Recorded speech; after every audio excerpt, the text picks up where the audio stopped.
Let's call this meeting to order. Welcome, everybody, to a regular scheduled meeting of the Boca Raton Community Redevelopment Agency. It's Monday, December 1st, 2025. The time's 1:31 p.m. Let's call the meeting to order. Please, everyone, rise for the Pledge of Allegiance. I pledge allegiance to the flag of the United States of America and to the republic for which it stands, one nation, under God, indivisible, with liberty and justice for all. Thank you. Ms. Siddons, please call the roll. Chair Wigder. Here. Vice Chair Thompson. Thankful to be here. Commissioner Drucker. Here. Commissioner Naklis. Here. Commissioner Singer. Here. All present. Very well. Mr. Sahaney, are there any amendments to the agenda? Thanks, Mr. Chair. There are no amendments to the agenda. Very well. There are no minutes to review right now, nor are there any presentations, nor are there any quasi-judicial or related public hearings to consider at this time. So we will open up the floor to public requests. Anyone wishing to speak, you'll have up to 3 minutes. Please state your name and address for the record. I have 2 cards, Mr. Perlman and Ms. Grau.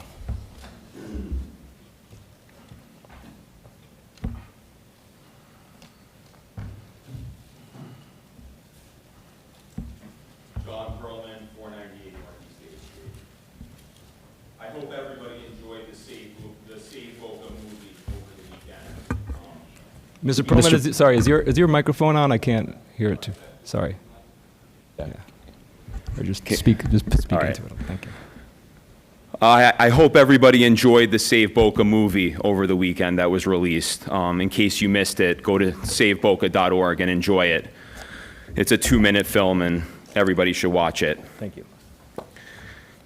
I've talked about Brightline before, and the entire essence of this government campus project, which continues to be pushed along despite immense citizen opposition, is founded and structured and based upon Brightline as a company.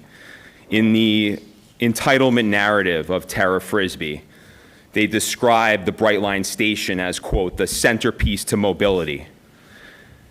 And it's constantly referred to in the entitlement narrative and the basis of the project as the TOC, the transit-oriented community that surrounds the Brightline station.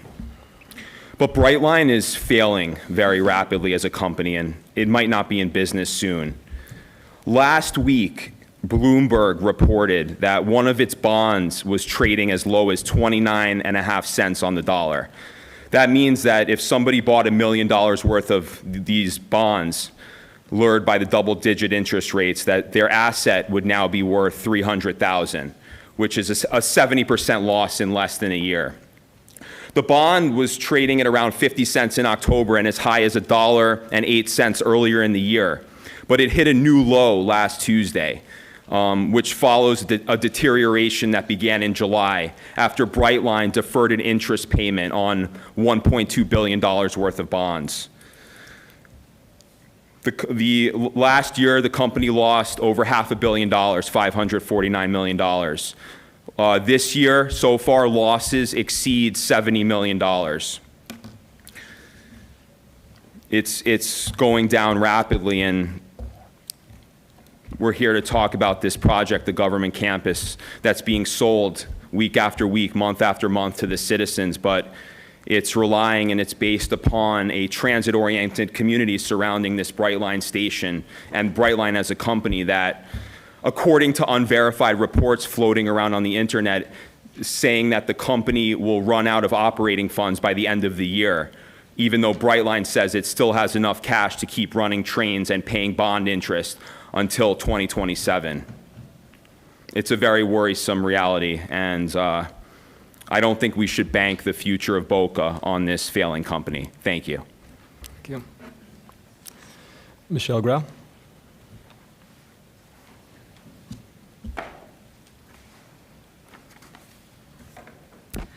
Hi, Michelle Grau, 4550 Northwest 23rd Terrace. I just want to take a moment to explain a very simple question. When are public-private partnerships actually necessary? Because the truth is, a P3 is not automatically better. It's just a tool, and it only makes sense in certain situations. First, a P3 is useful when a project requires a massive upfront capital that the public simply does not have. Think of billion-dollar bridges, rail systems, or major water treatment plants. In those cases, a private partner can finance and build the project faster than the government, pay as you go.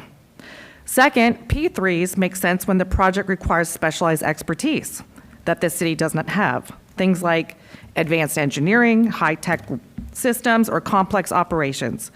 If we don't have that technical capability in-house, then yes, a P3 can fill that gap. Third, P3s are appropriate when significant risks need to be shifted to the private sector. Construction overruns, delays, long-term maintenance. Those are the types of risks that can be better managed and absorbed by the private partner. So a P3 is a smart option. But when is it important to understand when a P3 is not necessary? P3 is not needed when a city can already borrow money at low interest. Municipal bonds are significantly cheaper than private financing. If we can finance something ourselves at 4 or 5%, there is no financial logic in paying 8, 10, or 12% through a P3. And I'm not giving up on that discount rate that CBR says 4.5 is completely bogus. The P3 is not needed for basic community facilities, things like parks, community centers, public buildings, things that city can build every day without the private partner. A P3 is not needed when public land contributed is more valuable than the developer's investment. In these cases, the public ends up subsidizing the private project, not partnering on it. A P3 is certainly not necessary when the benefits come from normal taxation, taxes any private development would generate. That's not a P3 benefit. That's just how property taxes work. Understanding the difference matters because when a P3 is used in the wrong situation, it doesn't save the city money. It costs the city money. It's shifting the value away from the public and towards the private sector. And we owe it to our residents to choose the right tool here for the right project, not the one that gives away our leverage, our land, our control, and our financial security. A P3 is not the right choice for this project. I am pleading with you not to enter this deal. It is not the right course of action for our city. Thank you. Thank you. Mr. Warner.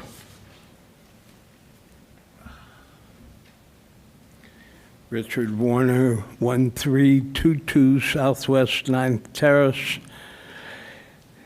Good afternoon. I want to express, I guess, congratulations on the rehabilitation of Dixie Manor, and my hope that it doesn't turn into the type of fiasco that is the hallmark of this organization since 1980. Hopefully, it really will produce affordable housing, low-income housing, not something it shouldn't be. Having said that, I want to express my regret at the passing of the Camino project, which will be a disaster that will be tied to you guys. And on that note, I want to discuss Lane Kiffin. Perhaps some of you know who he is. I think his story relates to yours in a very direct way. He's a very well-known and sometimes successful football coach. He coached at FAU for a year, the best coach we ever had, but he ran out for more money at Ole Miss. He coached at Tennessee for a year, but he ran out for more money at USC. And then he ran out for more money at the LA Raiders. It's the hallmark of his activities. He left his team, the University of Mississippi, as they're about to go into the college playoffs because the money was more important to him than the team or the community. I suspect that when your body of work gets judged, people are going to say, what could have been more important to you guys than your community, than the team, so to speak. Why would you do these projects and approve these projects, including the City Hall fiasco, when they are clearly not only not desirable to the populace of Boca Raton, but not beneficial to the populace of Boca Raton? When they're looked upon sometime in the future, when they've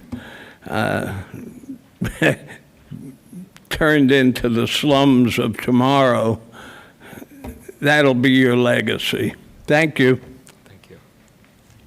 Public requests for the CRA. Anyone else? We'll close the time for public requests. Just not getting a lot of general comments today about mostly the project. I think we've all decided several months ago that the people will get to decide on this project. The people will be the ones who get to decide on it through a vote. If it's their will, then it'll be their will. And if they agree with your comments and your thoughts, then they'll vote against it. Again, I believe that we're trying to do the best thing for the city, and evaluating this, nothing's been set in stone yet, and we'll continue to do so. As for the CRA has other obligations besides this project, besides the Bright Line train, and those things we're going to continue to go forward with. No matter what happens with this project, the CRA must continue for the remainder of its 17 years, and that's what we're going to be talking about. There's no other resolutions or regular business to consider, nor are there any other business or settlements. So we'll turn to the director's report. Mr. Sohaney. Thank you, Mr. Chair. Deputy City Manager Camejo will provide an overview of future CRA agenda topics. Thank you. Thank you. Thank you, Mr. Sohaney. Thank you, Phil. The chairman asked that we put together a list of subject matter that is current and active for individual discussion and update at future CRA agendas. The first item on this list is the December 18th meeting, or excuse me, December 15th meeting, where we plan to have Brad Davis of Kinley Horn give the board an update on the analysis and evaluation of a variety of options related to east-west connectivity in the downtown. I believe that the east-west connectivity really should take into account both at grade and potential for elevated connectivity, because the challenge, obviously, if it's at grade, the system, whatever that may be, will be affected by either congestion or just regular traffic flow on the street system. So I'm hoping that we'll have some significant conversation and opportunity to maybe think out loud about what ideas should be considered in part of this evaluation. On January 5th, we are planning an overview of the CRA capital improvement projects. I think depending on the outcome of the Government Center project, we will need to evaluate and determine if any modification may be needed for future consideration on those capital improvement ideas. For the most part, I think the majority of the projects will proceed, but there may be some fine-tuning one way or the other, depending on the outcome. We are leaving the January 20th open because there may be a significant number of elements related to the Government Center project on that agenda. On February 9th, we wanted to have a conversation about opportunities for the autonomous shuttle as well as the Boca Connect. I think the autonomous shuttle represents a really significant opportunity, not only for, obviously what it's doing now, which is being tested at Meisner Park, but when you think about, the relationship that any east-west connectivity would have, whether it's at grade or elevated. Inserting this type of technology into the equation can be a real game changer. And so I'm excited about that. I believe we all are about what that could represent. The next topic on February 23rd is Meisner Park maintenance. In fact, I was just at Meisner Park over lunch today, and I think it's fair to say that there's a lot of maintenance opportunity in Meisner Park. A lot of correction and adapting to, to kind of sprucing things up.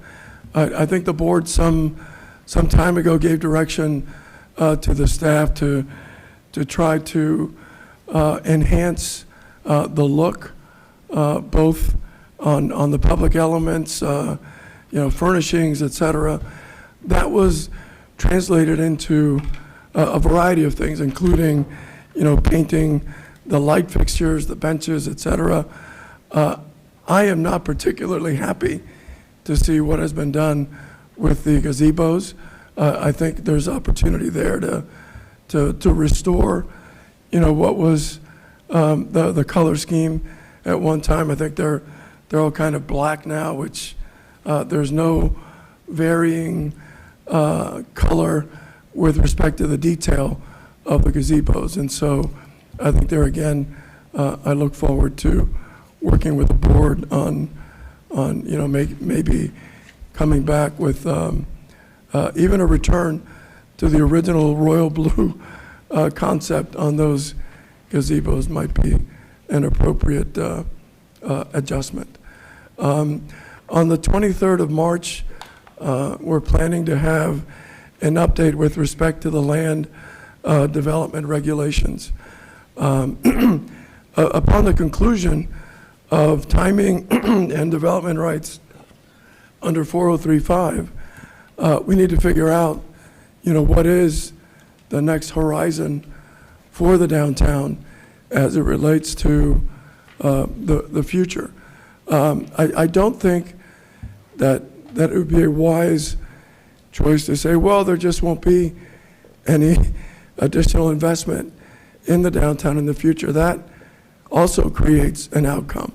And so we need to evaluate, what our options are, and hopefully, come up with some reasonable way to allow investment to continue and still retain the character and charm that, has been established in downtown Boca Raton. So that's essentially the overview that we wanted to share today, and I'm happy to answer any questions that the board might have. Commissioners, any questions or anything else you think we need to see in terms of talking about topics for the CRA specifically over the next 3 to 4 months? Mr. Chair? Mayor Singer, yes. Thank you, Mr. Chairman. To the contrary, I might suggest that 2 of these topics might be deferred or only presented to us when there's a decision or action that needs to be taken by the council. On the maintenance issue, I'm glad that staff continues to look at maintenance issues. And by the way, I personally share the view. I liked the color before it was the black. However, staff, having been in charge of that, did not come to us, nor do I think it needs to come to us for a vote by the council on. I don't want to manage that level of detail. Good. But if staff wants to try a different color scheme, fine. Maintenance issues, I expect staff to be monitoring maintenance and dealing with maintenance as a regular ongoing basis. Several years ago, I had observed maintenance issues, and I personally went to the operator of Meisner Park and asked them to repaint the stairwells and put more lighting in, which they did. If we think there are issues, please have staff just go do it as an ordinary course thing. I don't think we need a presentation on that. And if there's, decision points, I'd say go for that. Second thing is the autonomous shuttle pilot project. I'm happy to get an update on it, but what we just said going into this season was let's get another season's worth of data. So we're only going to be midway through, we might have January data by then, maybe December, but we're certainly not midway through the season. I don't know if there's an action for us at that point. And so I'd say we defer conversations until there's an action or there's some direction that's needed. I'm happy to get updates, but I think they can be provided in memo form, in updates to residents on the website. But updates, unless it's action, I'd prefer we spend more of our time on action and decision. And then same thing with the CRA projects and the east-west connectivity. I'm happy to have updates on those. I think they're relevant. We've discussed east-west connectivity at an elevated standpoint. It requires some cooperation by the private sector, which cooperation I've sought repeatedly and will continue to seek, unless we, do something more creative over the right-of-way. And if that's something that the Kimley Horn people will present, fine. But I'd rather we style most of these things in terms of action and decision. Thank you. Mr. Comejo, I think for the east-west connectivity, we did have a little bit more detail with the engineers. Is that correct? Yes. Yeah. Yes, they've been interacting with a variety of groups that have been involved, and I believe it's an update that should be meaningful. Yeah. Thank you. And likewise, with the autonomous shuttle project, of course, we're aware that we're in the first phase, just kind of collecting it with Boca Connect. Obviously, the discussion there, Mr. Mayor, is to see how Boca Connect is doing, how ridership is doing, again, and potentials for expansion to see if it's going. Ms. Drucker. Thank you, Chair Wigner. So in terms of the east-west connectivity, I think an update is needed. I think that we're focusing on the CRA. These are topics for the CRA, but we have to look at the city holistically. Obviously, that's been a big discussion that we've had up here, and we can't get people from east to west or west to east or north to south without looking at the entire area, not only the downtown. So I think an update by the traffic individuals and the engineers are good. Obviously, there's a lot of stakeholders. There's private entity, there's county, there's a master plan that's out there. We've heard about that. And I think this ties into the autonomous shuttle pilot. So we released the pilot. We've had discussions that we want the pilot to potentially go to Royal Palm, which I think would be an incredible asset to the downtown. But we've also had conversations around the autonomous vehicle in the Midtown, which is what I refer to as BRIC, really getting people from Tri-Rail to BRIC into those areas, getting people off the roads. And when it comes to the transit projects, and we just sat, Mr. Wigner and I ended up at a meeting that Commissioner Sachs put together on transportation, turnpike widening, just all things transit related for the county, and also how it impacts unincorporated and incorporated parts of Boca. I think it would be wise to have those conversations. Also, the innovation when it comes to this. So I just saw this whole clip on autonomous Ubers. There's a company out there doing autonomous Ubers, a Lyft company, sort of, I forget the name, I think it's something like, not Waymo, but it's something on the autonomous, which is also autonomous, but in the same scope. So again, I think if we get in front of it, if there has to be a memo, but I think a larger conversation as we prepare to enter strategic planning will be important for the council, because then we'll be able to start thinking about what we want that 2026 session to look like when it comes to transit and mobility, which is one of our pillars.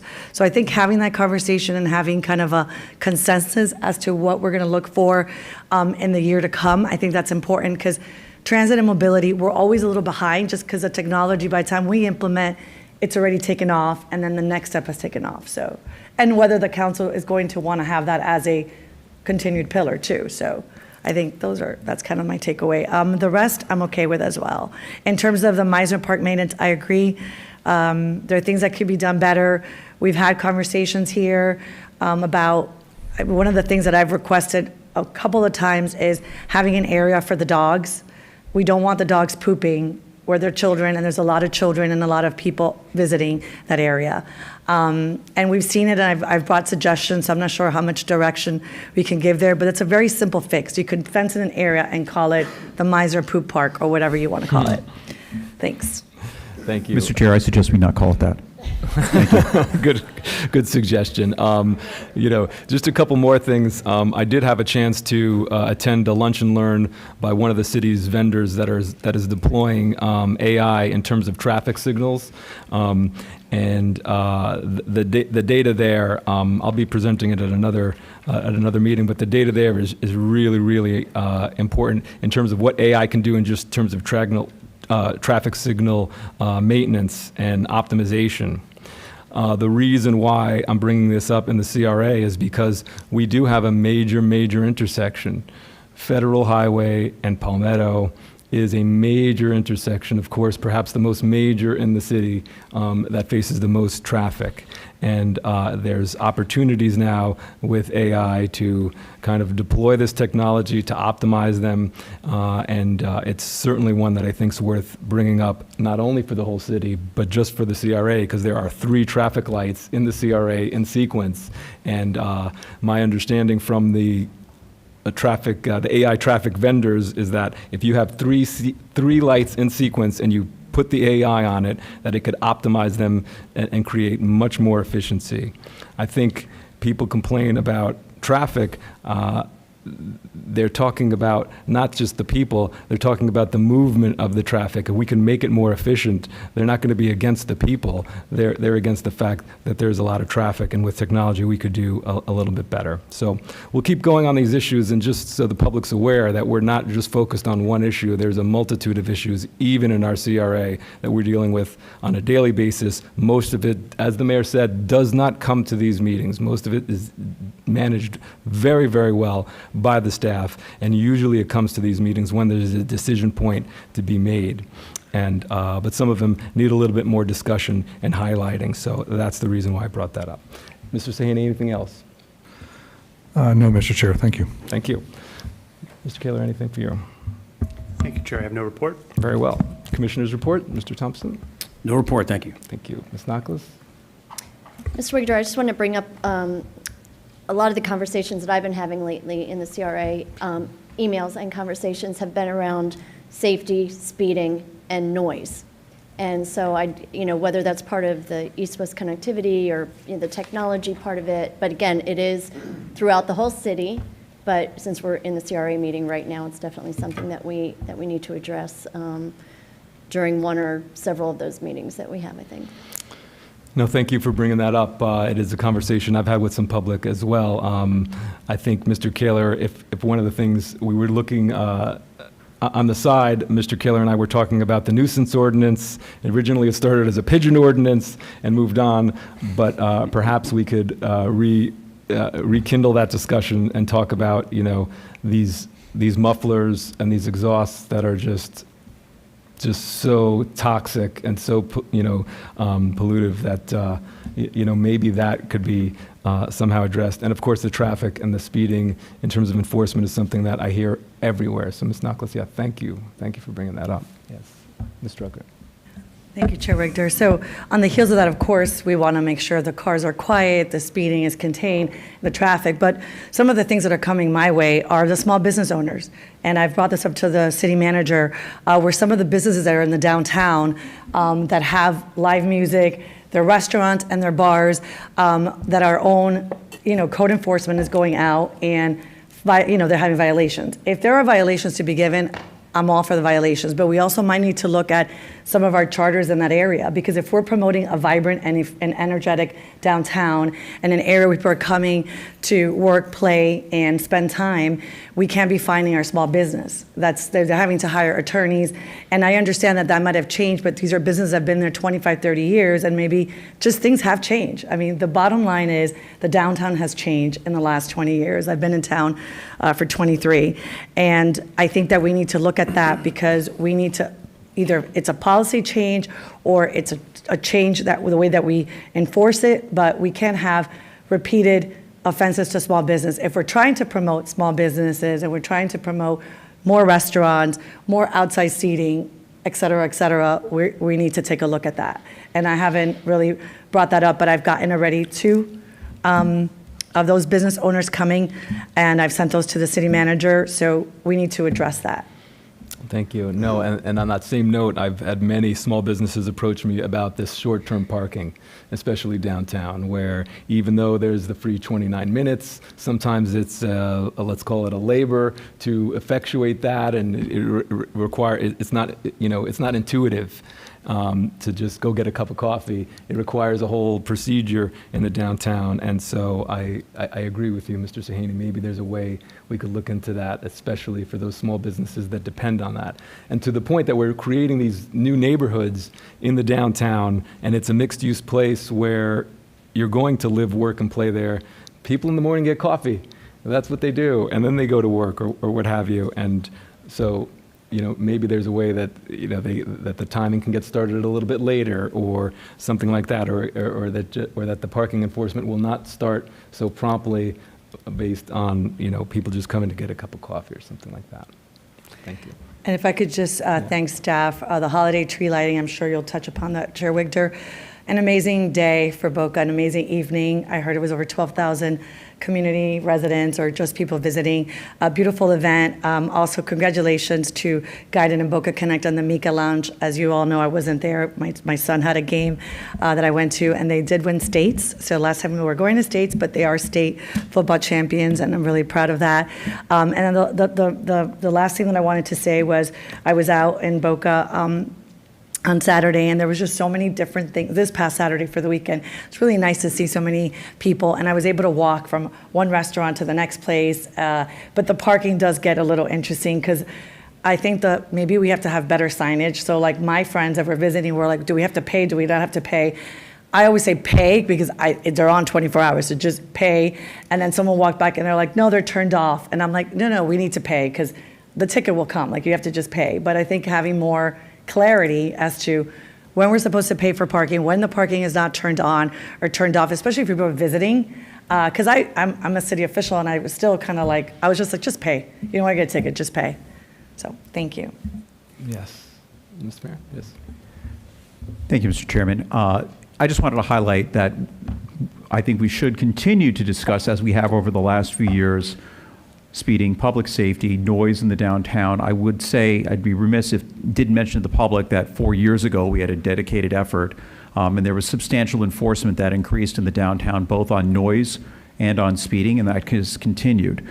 There are some challenges with state law on the noise issue where you have to have someone witnessing it, and I know staff continues to look into, as a renewed effort, noise cameras, which were not successful when we looked at this 2 years ago. Other cities had gone away from them. I know we're giving that a refreshed look, so I want the residents to know that we continue to address these important issues.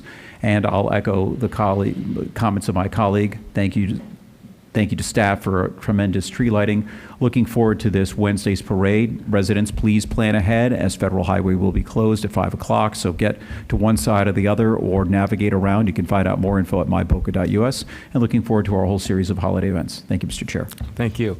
And not much for me today to echo my colleagues' comments. Yeah, the tree lighting was beautiful. Of course, when we see Meisner Park closed to vehicular traffic and everyone just walking in the street and all these people just enjoying the downtown, it really gives us that glimpse of what a promenade can be. And, the fact that we have the ability to close and open the streets is something that's quite special.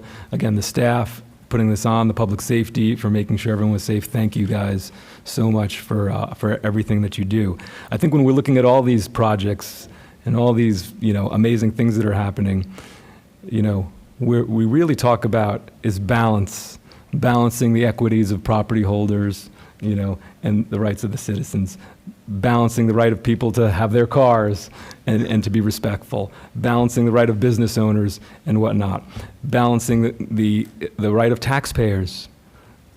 How much in taxes do we want to pay, or do we want to have the private sector pay some of those taxes?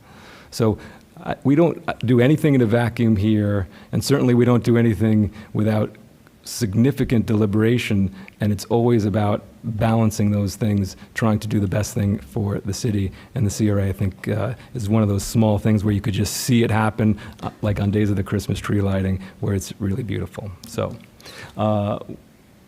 yes. Can you please also mention the amphitheater doors? The amphitheater doors, yes, the amphitheater doors. So, yes, the ode to Boca, the poems that we were all doing for the last year or so.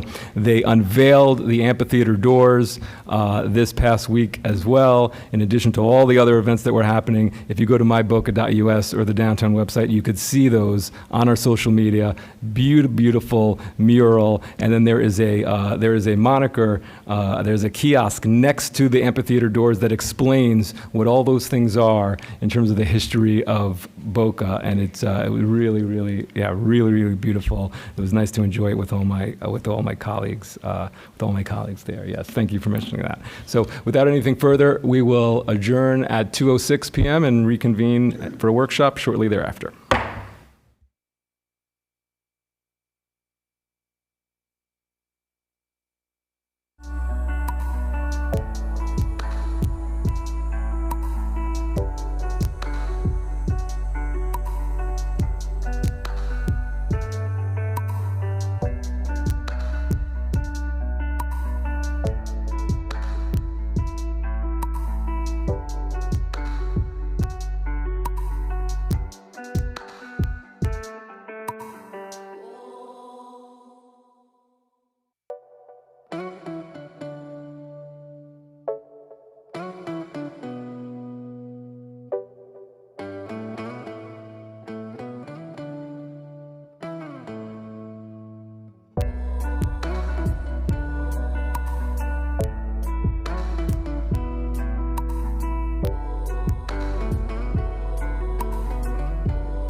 Good afternoon and welcome to a workshop meeting of the Boca Raton City Council. It is Monday, December 1st, 2025. The time is 2:14. We have no presentations or proclamations today, so we'll turn to board interviews. And the only applicants we have present today are applicants for the Planning and Zoning Board. So I'll ask any of those applicants, if you'd like to come forward, please give your name and address and tell us in up to 3 minutes why you'd like to serve.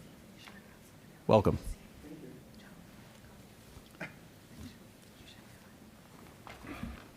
Good afternoon. My name is Les Matthews. I live at 1514 Northwest 48th Lane in Boca. I've been in Boca for 20 years. I certainly appreciate your consideration for me for the Planning and Zoning Board. A little bit about me. I have 45 years experience in the real estate development business. I'm a Florida broker and I'm a CPM. I have personally developed commercial office, industrial, residential, senior care, retail, mixed use. I was formerly head and responsible for the Meridian project in Boca Raton on Palmetto, a luxury mid-rise residential development when I was with Opus and head of development. I have built 4 senior care projects, one of which is in West Boca off of Yamato out towards 441. It's known as Sonata.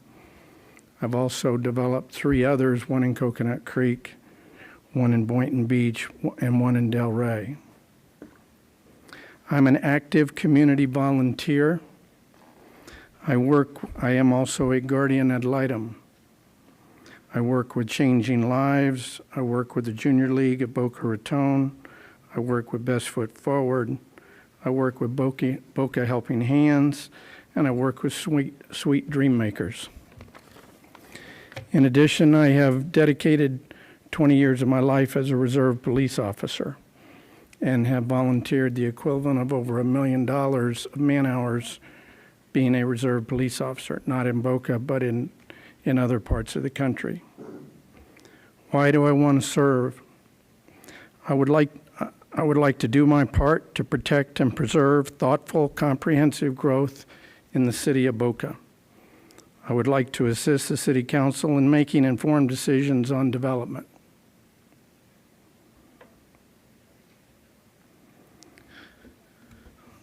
That's all. Thank you for your time. Thank you, Mr. Matthews. Council members, any questions? With this appointment and all others, we'll make the appointments tomorrow night. You do not need to be present tomorrow night to be considered. Thank you for coming today. Thank you. Other applicants?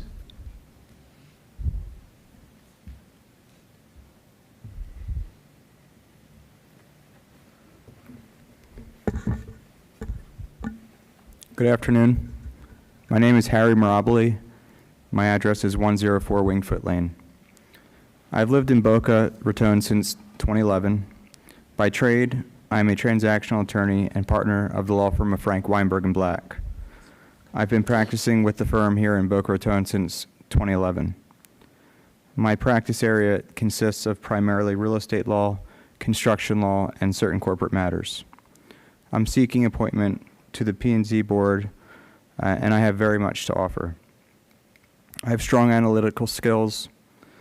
I have ability to understand complex transactions and complex documents, and have the ability to offer balanced and meaningful input. My transactional practice supports the needs of the Planning and Zoning Board. I do support growth of the city. I, along with my wife, we have 2 children here in the city of Boca Raton. They both attend Blue Lake Elementary. I'm very active in the community, coaching sports teams and supporting various community organizations. I'd like to see the city continue to evolve and develop. I want it to continue to be a place that people want to come live, work, and play and raise their family. I'd like to ensure economic development to continue. And I'd like to see the city take advantage of viable and sophisticated opportunities for growth. Thank you. Thank you. Professor Graves, did you want to speak now? Any other applicants for this board? I see. Oh.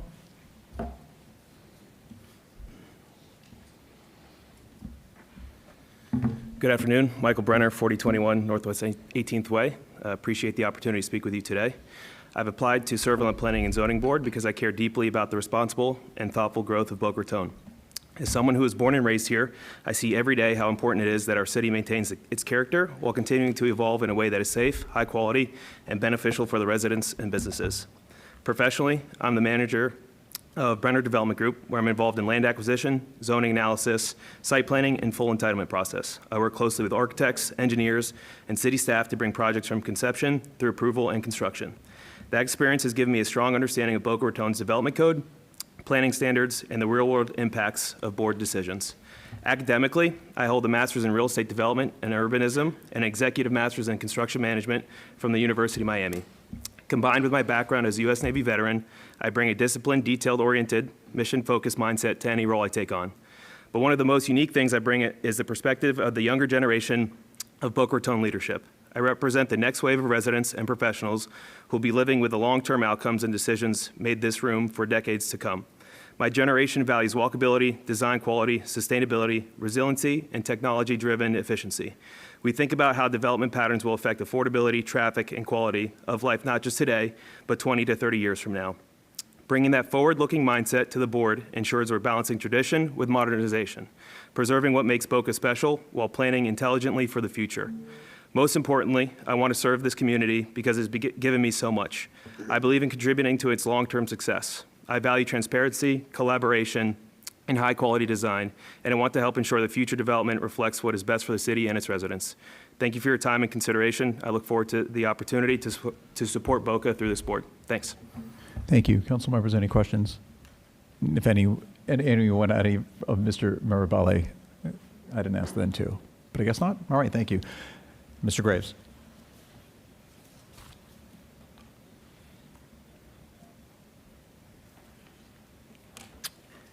Good afternoon, Mayor, members of council, Mr. City Manager, welcome again. My name is Charles Graves. I live at 299 Northwest 52nd Terrace, Boca Raton, Florida, 33487. Let me give you a little bit of background because you probably already know, but I want to share it again. I've been a planning director in several cities across the country. I've been a planning director in Baltimore, Maryland for 10 years, planning and zoning director. I was a planning director in Atlanta. It actually was the commissioner of planning and development, which included economic development, buildings, zoning, and planning. I was the director of planning in Washington, D.C.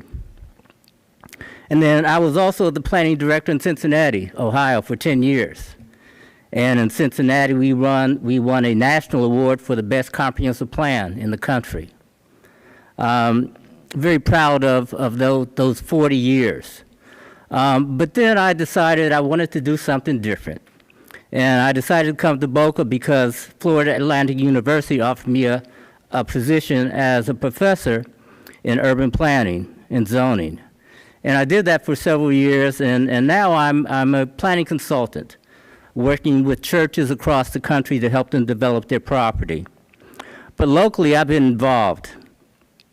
I'm on the Affordable Housing Committee, and this is my second year serving. And it's been very rewarding, and hopefully we can do more in terms of affordable housing.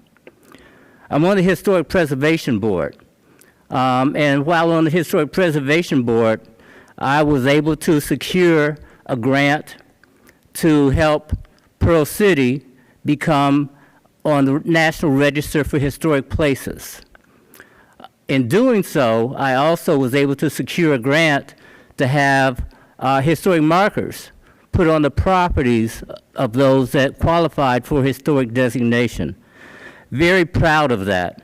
I have local knowledge of the zoning code and the development code in the city.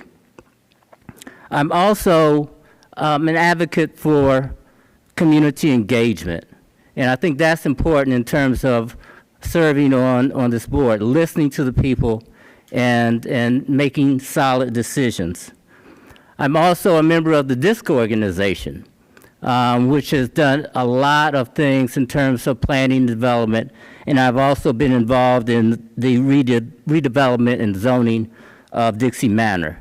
And I look forward to answering any questions and serving you in any way I can in the future. I'd be glad to answer any questions. Thank you. Any questions, council members? Again, we'll make the appointments tomorrow night. Thank you very much. Thank you. And then our other applicant advised that she could not appear personally, but because of some travel, but wished to be considered. So we'll take up those appointments tomorrow night. That concludes all the applicants we have in the audience. So as we did at the last few meetings, I'm going to suggest we move public requests after the future agenda matters, given the strong public interest in the people who want to speak. And we'll just combine that.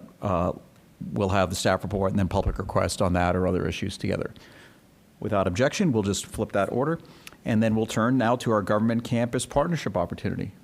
Mr. Swaney. Thank you, Mayor. Our Deputy City Manager and Chief Financial Officer, Mr. Zervis, will make PFM's independent report on the government campus project presentation. I think there's 2 seats for you. Yes, welcome.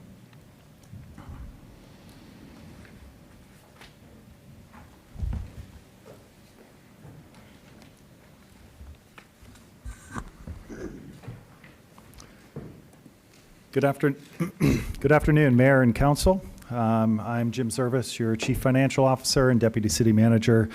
The past several months, and really prior to that, you have received regular updates on the campus project as that project has taken form and been modified, really over the past 9 months or so. To get to the point it is today. And at most of those junctures, and particularly over the last several months, you've received regular updates with respect to gross revenue projections from the developer and from CBRE. Well, today, you're going to hear from the city's independent financial consultant, PFM Group Consulting, LLC. And while PFM's gross revenue projections are very consistent with those that were provided by CBRE, the scope of PFM's engagement goes well beyond those gross revenue estimates. And they provide an independent and comprehensive financial analysis that not only meets the Florida statute regulations regarding P3s, but goes beyond that to provide a very comprehensive fiscal outlook for the project. In fact, it will cover a few different kind of main topics that we've asked PFM and engaged them to do their work around. The first being an economic impact analysis. And this is an analysis looking at the greater region and the benefit, the economic benefit that this project would have on a regional basis at the county-wide level, not specific to the city. Secondly, we've asked them to look at the fiscal analysis when it comes to the city's finances and how this project would impact city's finances. This includes a comprehensive review of projected revenues which can be reasonably relied upon, estimated city operational expenditures resulting from the new development, and the resulting net projected cash flows. So it's not only looking at those gross revenue numbers, but taking a deeper dive into the revenues and expenditures that the city may incur as a result of the project. And then finally, funding the public improvements. How does the cash flows, the net cash flows from the projected project, go towards funding the public improvements that are a part of this P3? So we will show a financing sources and uses summary, illustrating some funding options for those needed public improvements, including the rebuilding of Memorial Park and various city facilities. So without further ado, I'm going to go ahead and turn it over to Kevin Plensler and Mallory Richards with PFM. Thank you.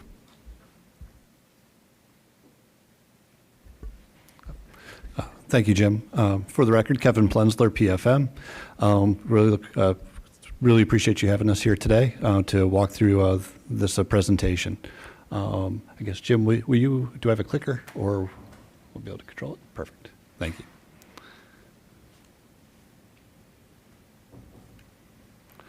All right. As Jim mentioned, we ran through a pretty rigorous analysis of the project in terms of economic and fiscal analysis, and provide an executive summary of those findings as well as a detailed appendix of some information. And we'll kind of walk through each of these elements as we go forward today. From a development overview standpoint, as Jim mentioned, the project has kind of gone through some various iterations over the last few months. So you'll see a handful of scenarios here.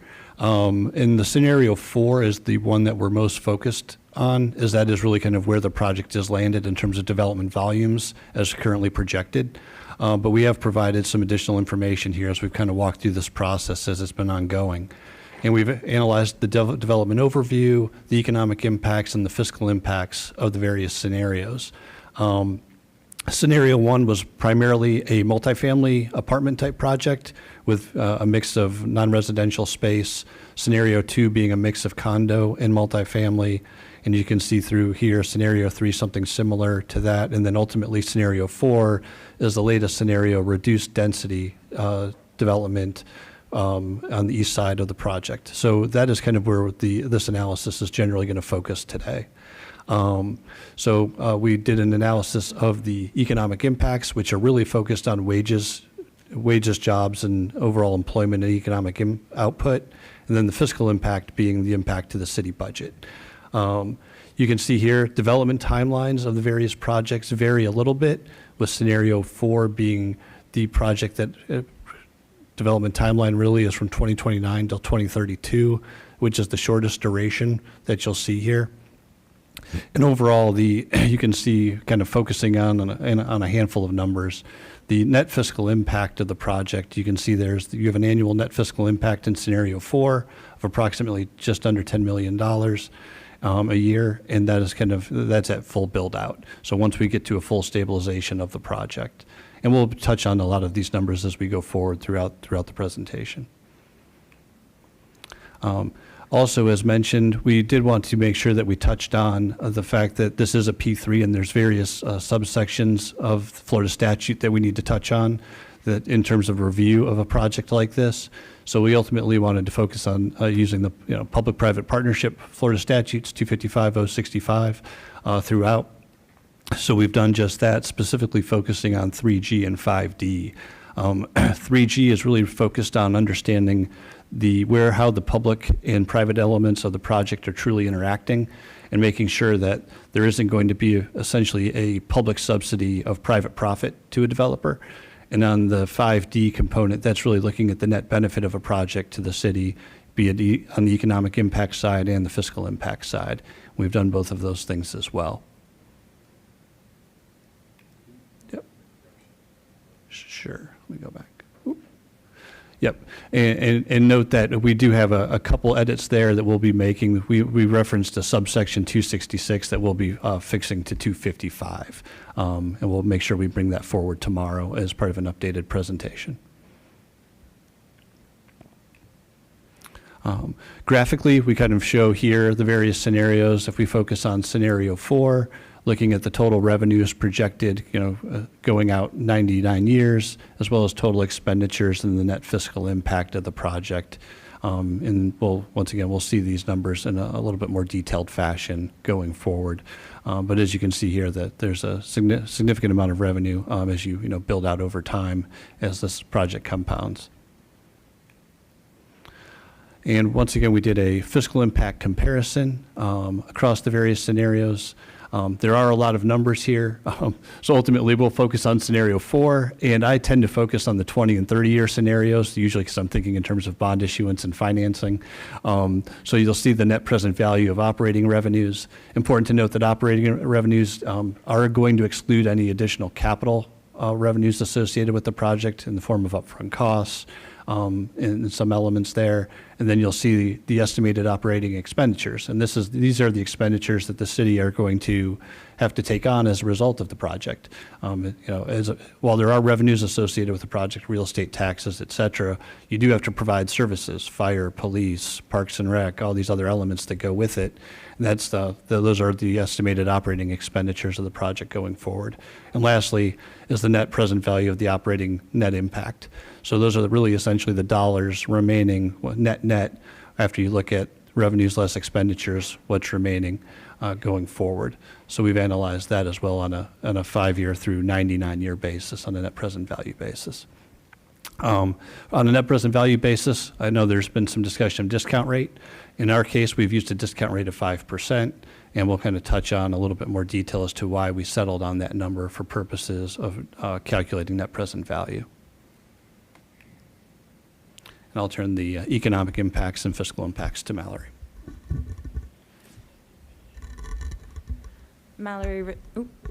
Mallory Richards, PFM. So the economic impacts are broken up into two primary components. We look at the economic impact of construction. Those are going to be one-time economic impacts felt over the construction period, and then the ongoing economic impacts of the operations of the development components, whether it be retail, office, multifamily, or for sale units.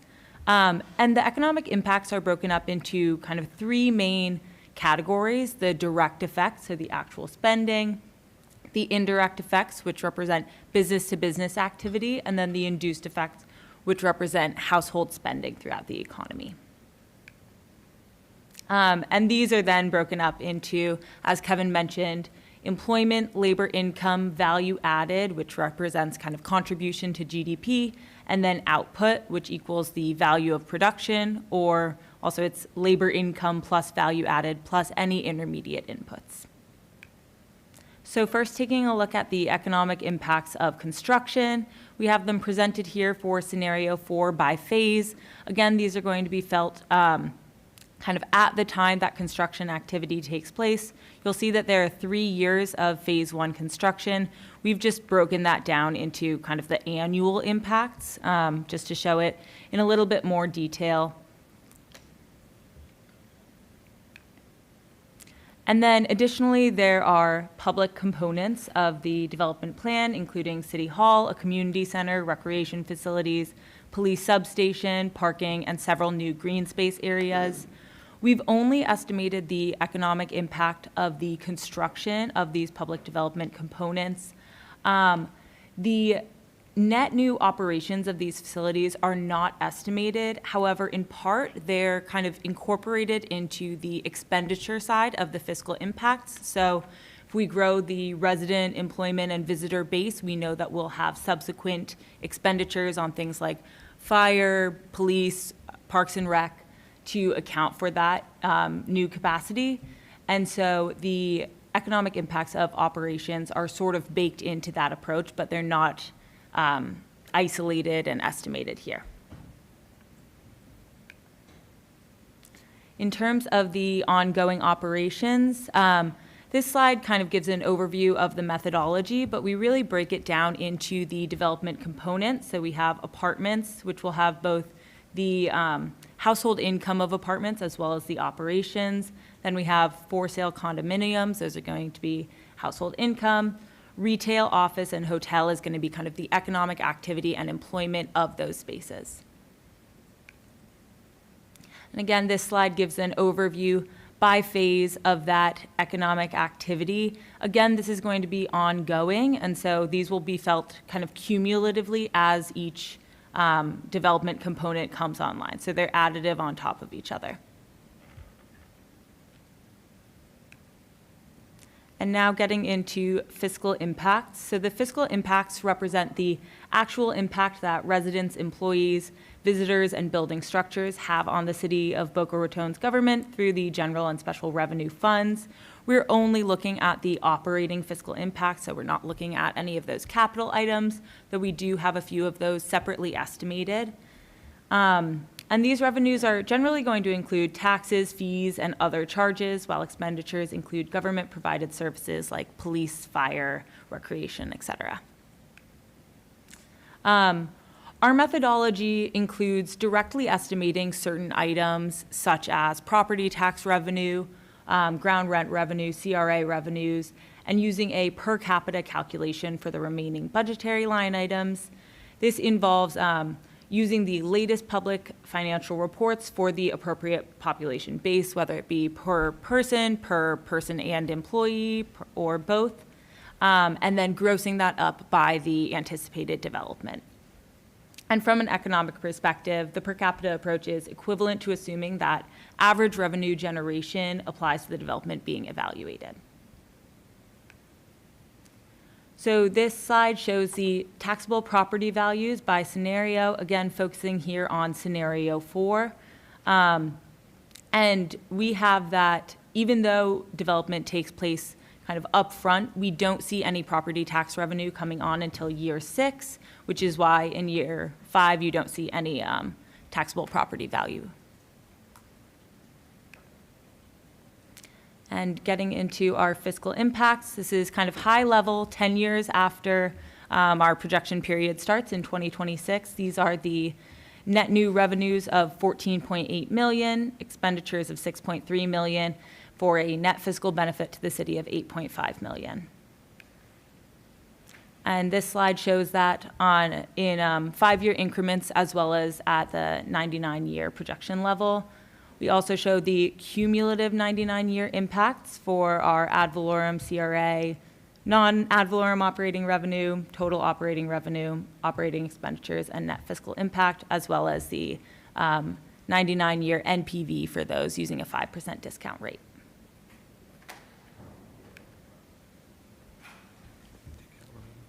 Capital revenue, so as mentioned, we did estimate a few capital revenue items. These are going to be impact fees for parks and recreation, as well as water and sewer, and the upfront payments. So again, focusing here on scenario 4. Scenario 4 has an upfront payment of 7.8 million. This has been included in this slide, but assumed as available for to fund debt service associated with some of the financing. And then our impact fee estimates come directly from the development volume.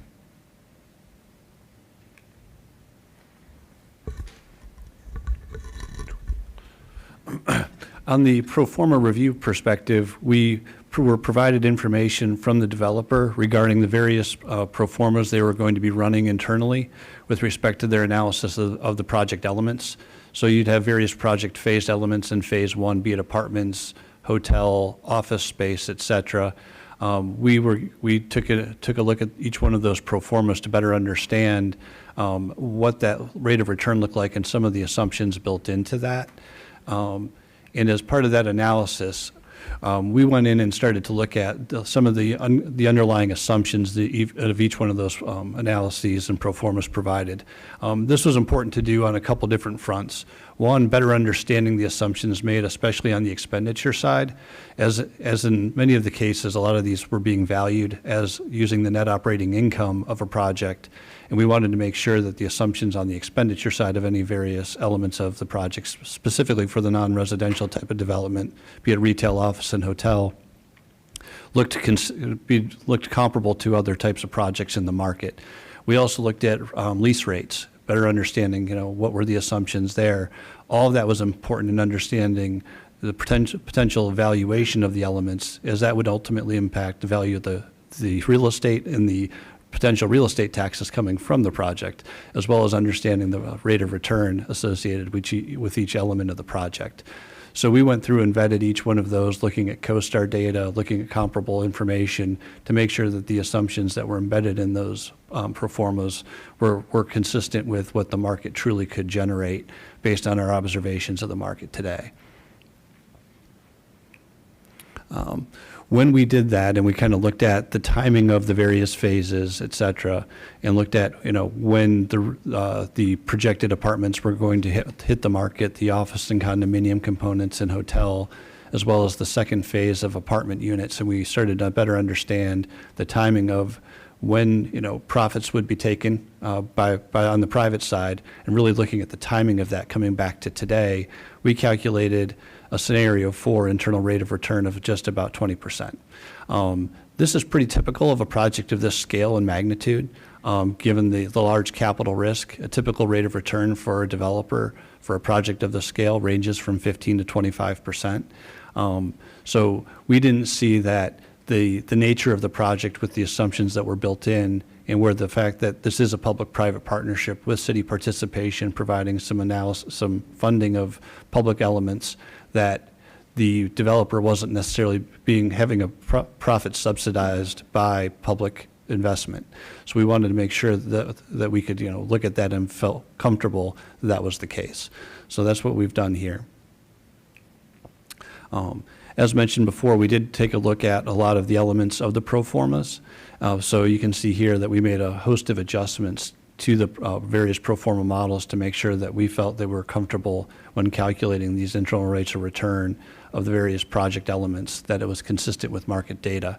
So we made adjustments to expenses, vacancy, lease rates, et cetera, to make sure that we were comfortable there. We also got a better understanding of what the estimated amount of private investment in certain components of public serving infrastructure were, so that there was a sharing of those elements. And then we looked at all the other elements in terms of the targeted rates of return. So once again, consistent with some of the analysis in Florida statute, we believe we were consistent with subsection 255 in that regard. On the preliminary financing summary, we focused on scenario 4, and you can see here the public investment, and there's a summary of costs. You can see the city costs involve City Hall, the community center, police substation, general construction. There's a parking garage in terms of structured parking. Total construction costs are estimated just over $200 million. The developer's participating as well in funding its share of public elements. So we've analyzed those and looked at that in the relationship in the context of what the revenues from the project will be. So here we looked at the total revenues, total expenditures, the net fiscal impact, and the funds available for debt service. And these are coming from the fiscal analysis that were conducted for scenario 4.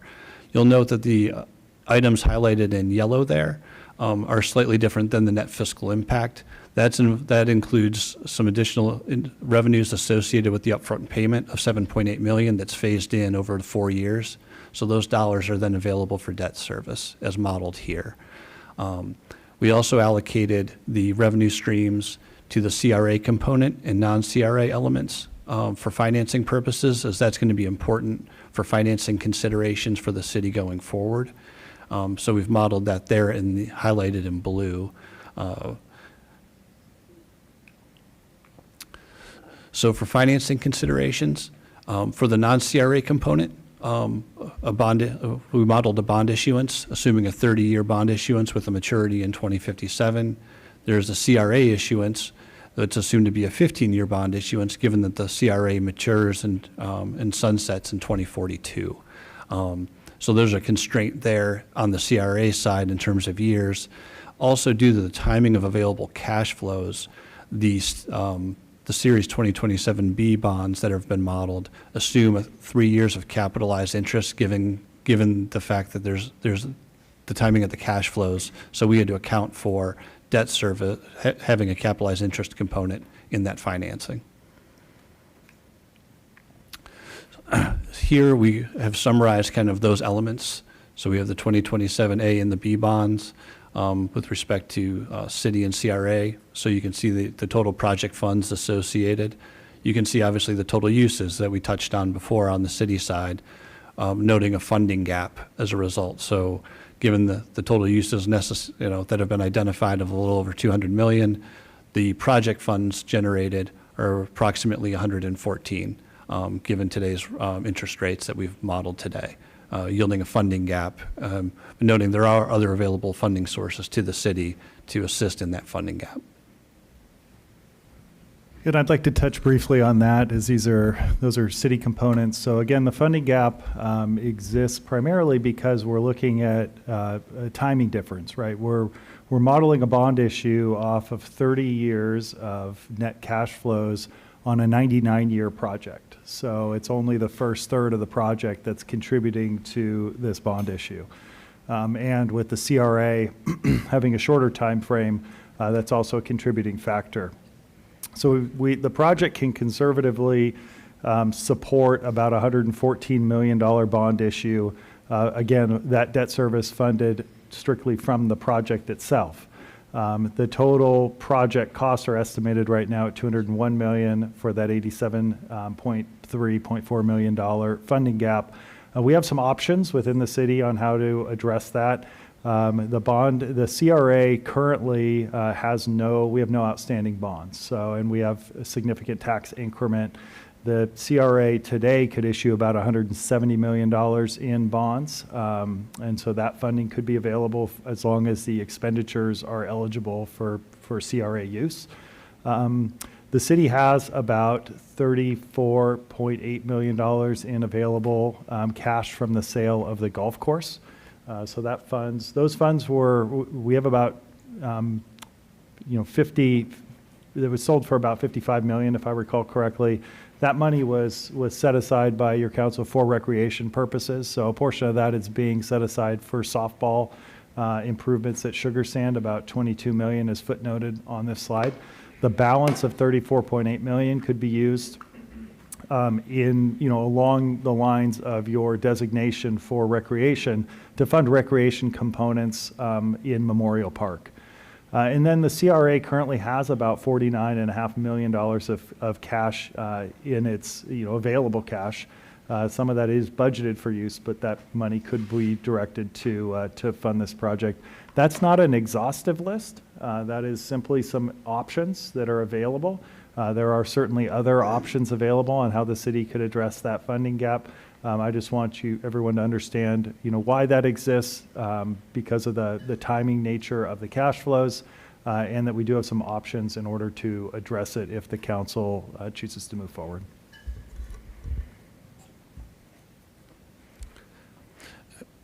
And I believe we just have a couple more slides. This slide here summarizes some cash flows that were modeled. Obviously a little bit preliminary, but wanted to kind of show the nature of the cash flows, really focusing on column 5, the unused revenues. You can see here overall, when you look at the revenue constraints, revenues essentially estimated as available versus the proposed debt service. We're generally positive. There are a few years of net negatives in there, which is pretty not atypical given the timings of cash flows, especially early on in a project. But these don't represent large deltas. And the 2027 B bonds, which is the CRA issuance, you can see there those first 3 years we've capitalized interest, and then as based on the revenue constraints and looking at the estimated debt service, you'll see the unused revenues as positive. So this is just these are coming through PFM Financial Advisors, which is the financial advisor to the city, and looking at trying to look at various options and structures in terms of how to make sure that when financing, you build a financial structure that can meet your needs. Kevin, can I comment on this Sure. real quick? So just to be clear, those two, one of those bond examples is for the CRA, the other's for the city, and what these are doing are aligning the available net cash from the project on an annual basis with the annual debt service requirements of the bond that we modeled for the $114 million to show each year that where there is how those cash flows align as far as the providing for the city's ability to repay those debt payments from revenues from the project on an annual basis.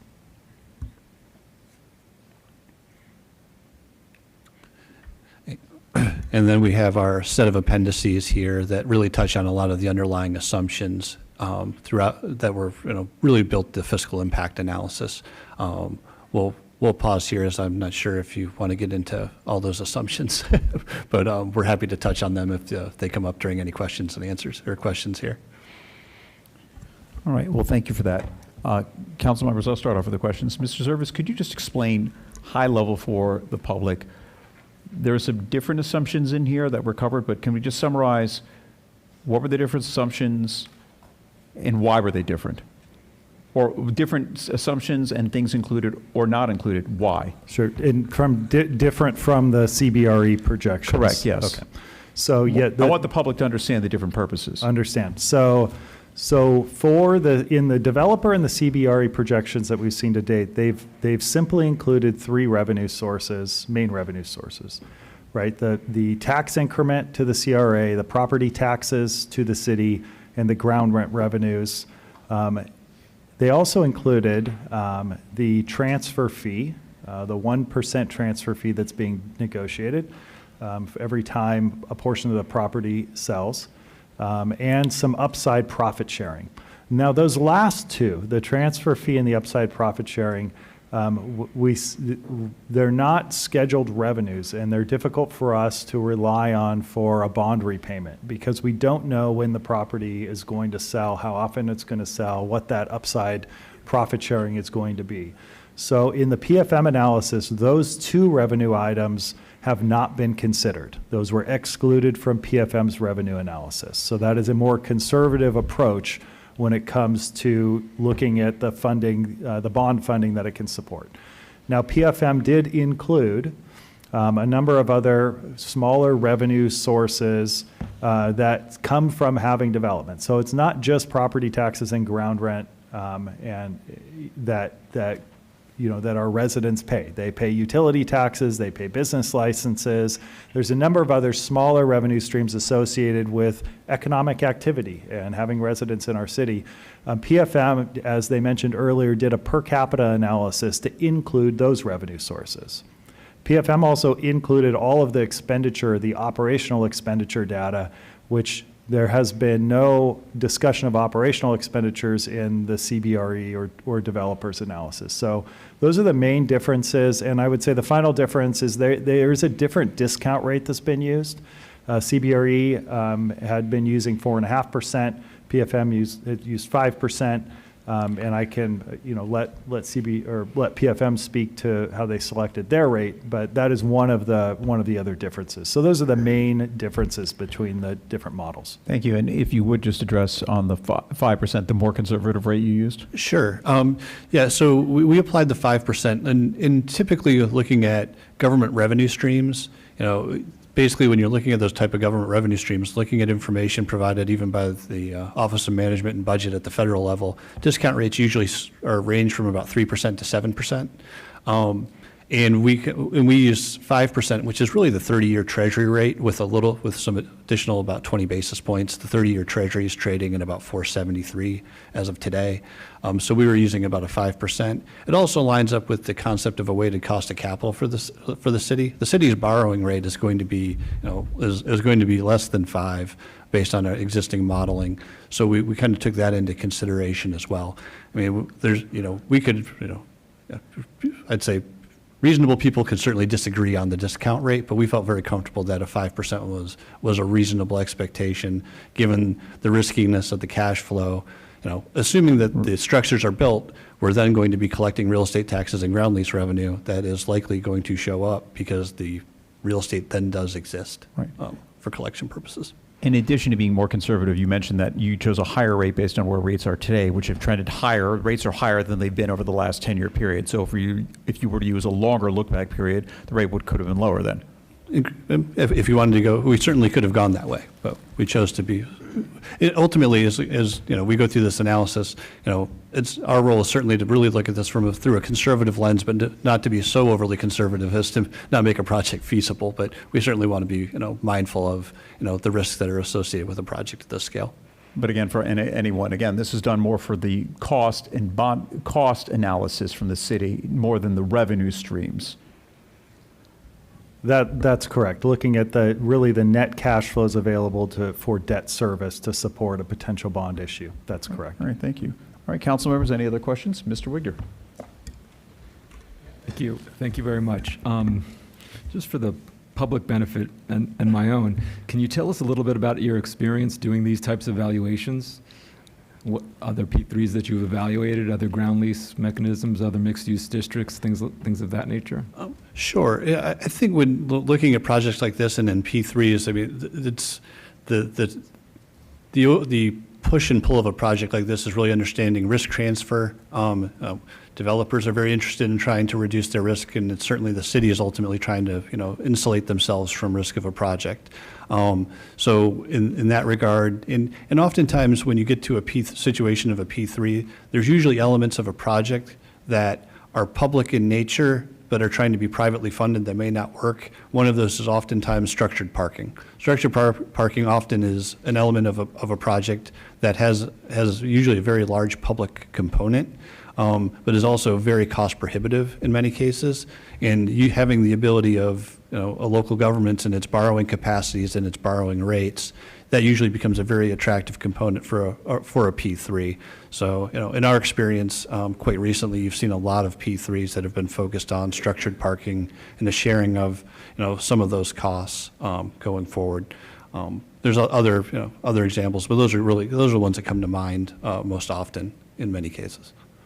And how many P3s have you evaluated in the last, 5 years? Or, Me personally, I'd say a dozen or so. I can't speak for the firm-wide. PFM's a firm of 34 offices across the country from Miami to San Francisco. So, but we do, ultimately, PFM's critical role and core role is providing municipal advice to local governments as a fiduciary. So that when we're sitting at this table, we're always kind of thinking of ourselves as an extension of staff and looking at a deal like this. Thank you. It's very much appreciated. And then in that role, other than the remuneration or compensation for doing this work, is there any other compensation that you're receiving if the project goes forward or not? No. Thank you very much. Mr. Zervis, I would like to talk a little bit about the CRA, the differences between the CRA and the city. And of course, we've talked about it at length over the past several months and years that the CRA terminates in around 2043. Can you go to page 37 on this presentation? I don't know if it's numbered correctly, but the pagination was 37. Thank you. Mr. Zervis or from PFM, if you could explain a little bit about what's happened, why does it go from 8.5 million to 0 in year 20? You want to answer? So that is the CRA property tax revenue, and the rate for that is significantly higher than the city of Boca Raton's property tax rate. So you'll see that as the CRA revenue column shifts between 2040 and 2045 to 0, we see an uptick in the property tax revenue for the city's ad valorem component. Again, that's going to still be lower than what was received in CRA property tax due to the rate difference, but that property value is then shifting too. So, Councilmember, if I may just expound on that a little bit for the sake of the public. It's not that the property owner is paying a higher rate. The CRA, by its very nature, is funded by pass-through property tax from 3 different agencies. So the city, the county, and the Beach and Park District contribute their incremental increase in property tax from the increased valuation to the CRA. And then when the CRA ceases to exist, that pass-through stops. So the owner of the property continues to pay the same property tax it's been paying. It just doesn't get passed along to the CRA anymore, so the city retains their millage, and the county and the Beach and Park District retain their millage. And so what we end up with, for every dollar of CRA revenue we lose, the city increases about 40 cents on the dollar in their property tax calculation, and we net down about 60%, roughly.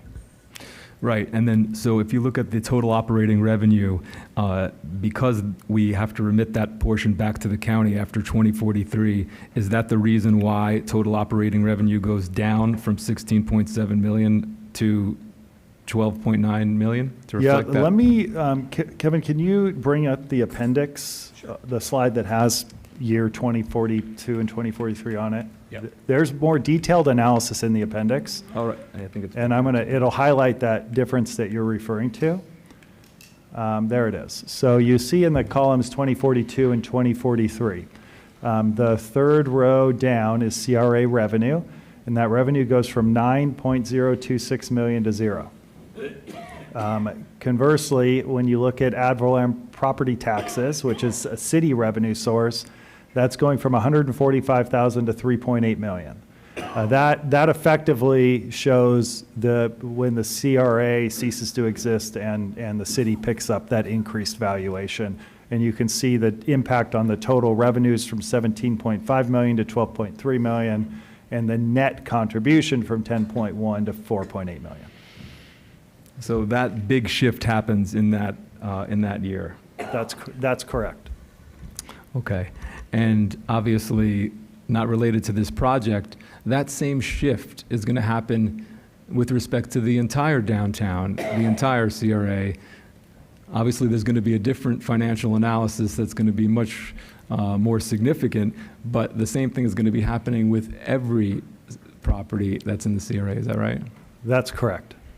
Right. And obviously, that's something that we're going to have to be analyzing, and we have time. Yeah. But in government time, it is something we're going to be closely looking at, and I already know that it's something that you and I have talked about a lot. Yeah.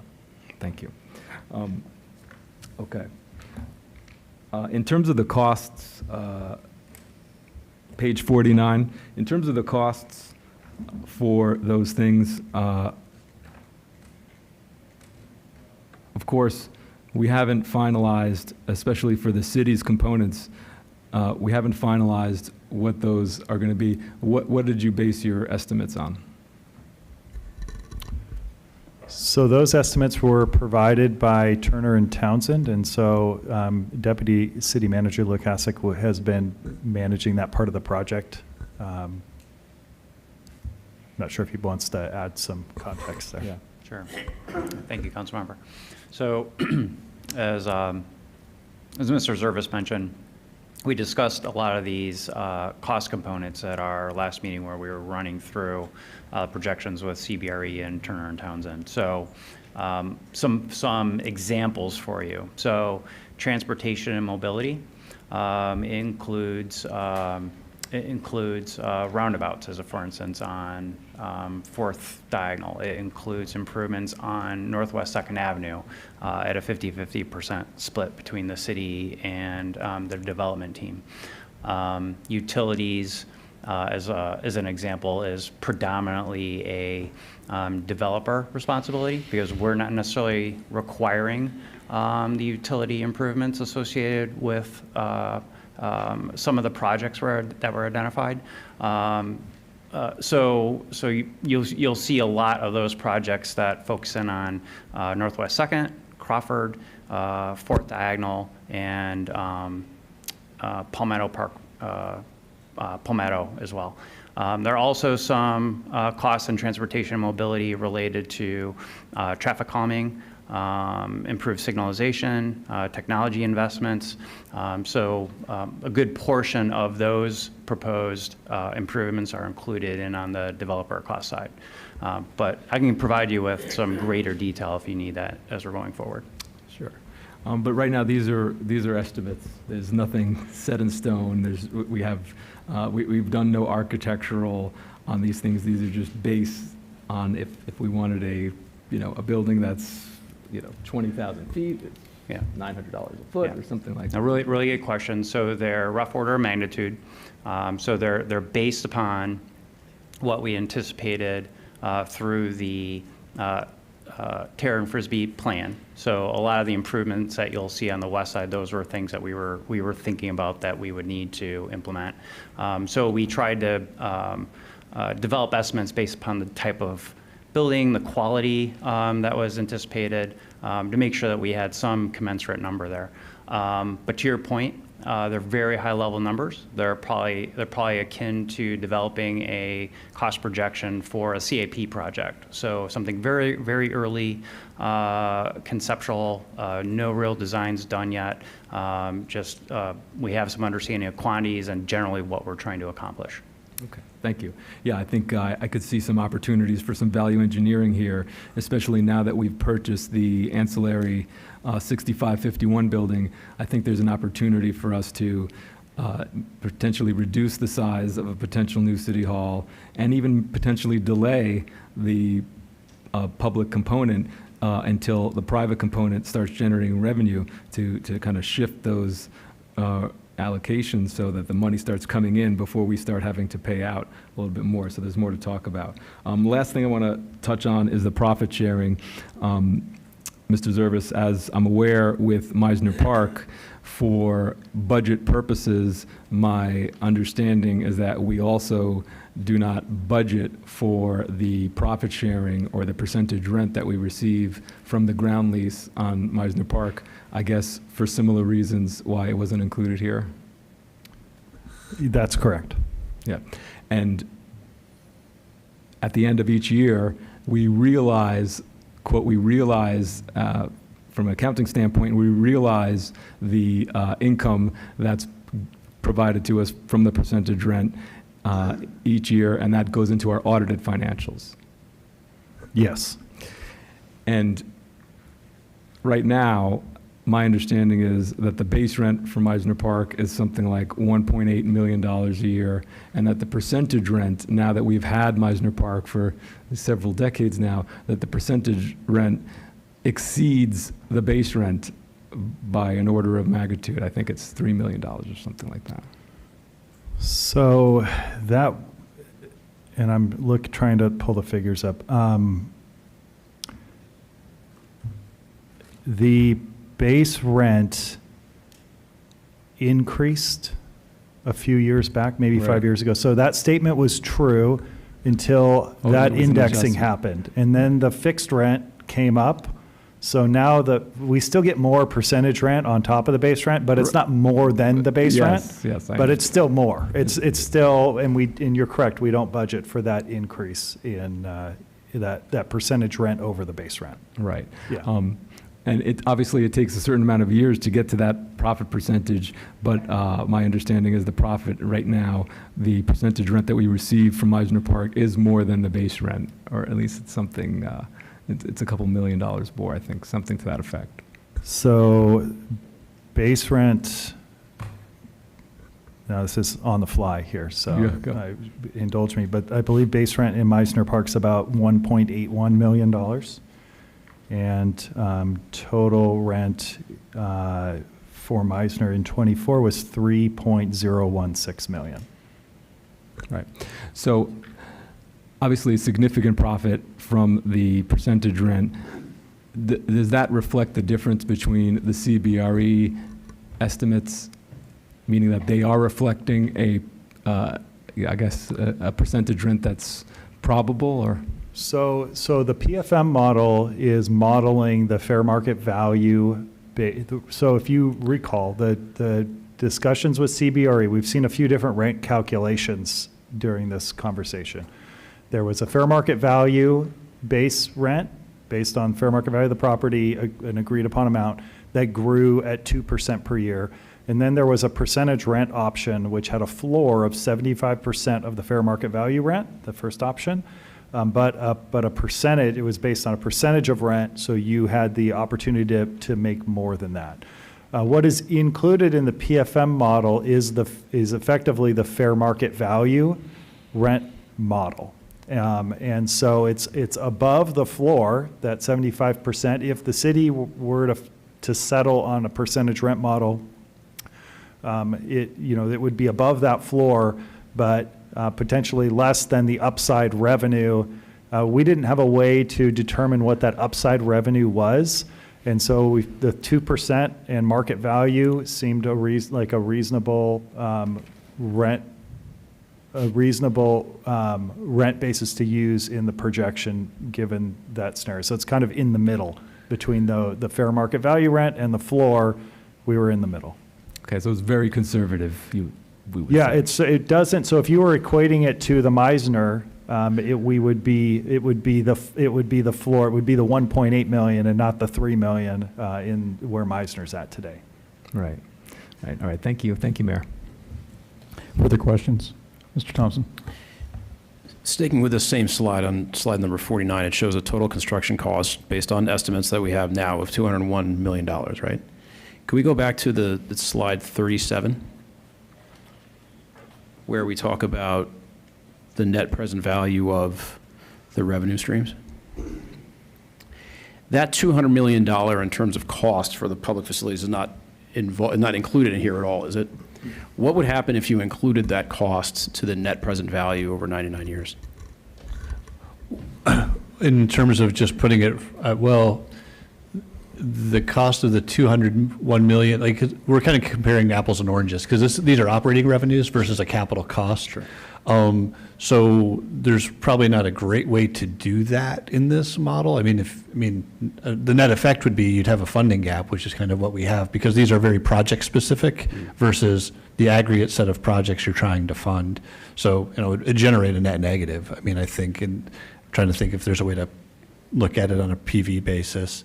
Yeah, I mean, if you look at just the net fiscal impact of scenario 4, 99-year NPV has 138.1 million, or sorry, that's 0.1 million. So it'd be negative, I mean, in that regard. But it's really kind of an apples and oranges comparative. Okay. So I don't want to say net effect because we're using the term net fiscal impact. But if you were to include the 200 million, it would generate a net present value of a negative number. Yes, in that regard, if you're just going to just say we have $201 million of projects to fund in 138.1 showing there, yes. And for what it's worth, the net present value number of the 200 million would be generally around the same since it's an upfront cost. It's not something that's happening 99 years from now. It's happening right now. Correct. Okay. Thank you. That's it. Further questions? I do have one question, Mr. Sohaney. I don't believe this is on our website yet. We just got it in right before Thanksgiving. Can we get that on the website later today? Absolutely, Mayor. All right, great, thank you. All right, we'll open up the public hearing. I've got 2 cards, and then anyone else who wishes to speak on the downtown campus or public request, please come forward. John Perlman and Michelle Grau.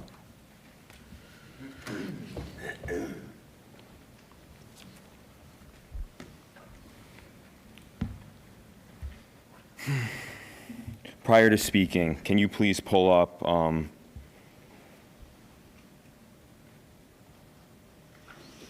prior to speaking, can you please pull up slide 52? Yeah, can you reset? Can you pull up slide 52? Can you get up the slide? And go ahead, Mr. Perlman. We'll give you more time if we need. John Perlman, 498 Northeast A Street. Mr. Thompson, that was a fantastic cross-examination of PFM. Demonstrating that the net present value and the cost of our improvements are necessary to fund what we need to is drastic. $87.385 million. So we're giving this land, we're entering into this deal, and we're at a negative in terms of being able to fund what we need to.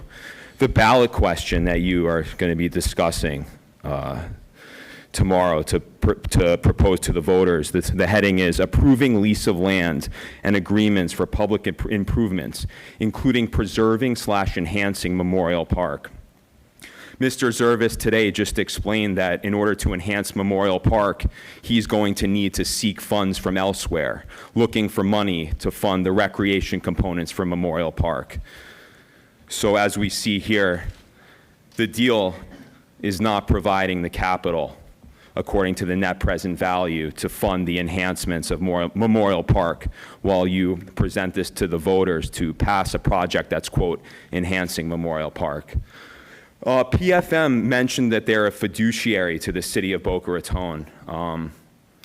As a fiduciary, I'm not quite sure why they haven't analyzed the terms of the deal pertaining to the baseline fair market value and its relation to the agreed upon lease rent payments from the developer, again, which we're still discussing the original proposal from the developer, and also how that number, the baseline fair market value, is impacted by an appraisal of the land, which, by the way, the deal says that the city may accept an appraisal from the developer without doing any appraisal on its own, the terms of the deal.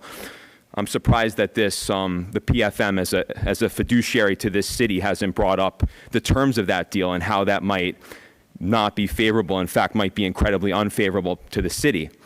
Also, Walter Duke and Associates has been commissioned with the land appraisal, which is forthcoming and I believe will be presented tomorrow night.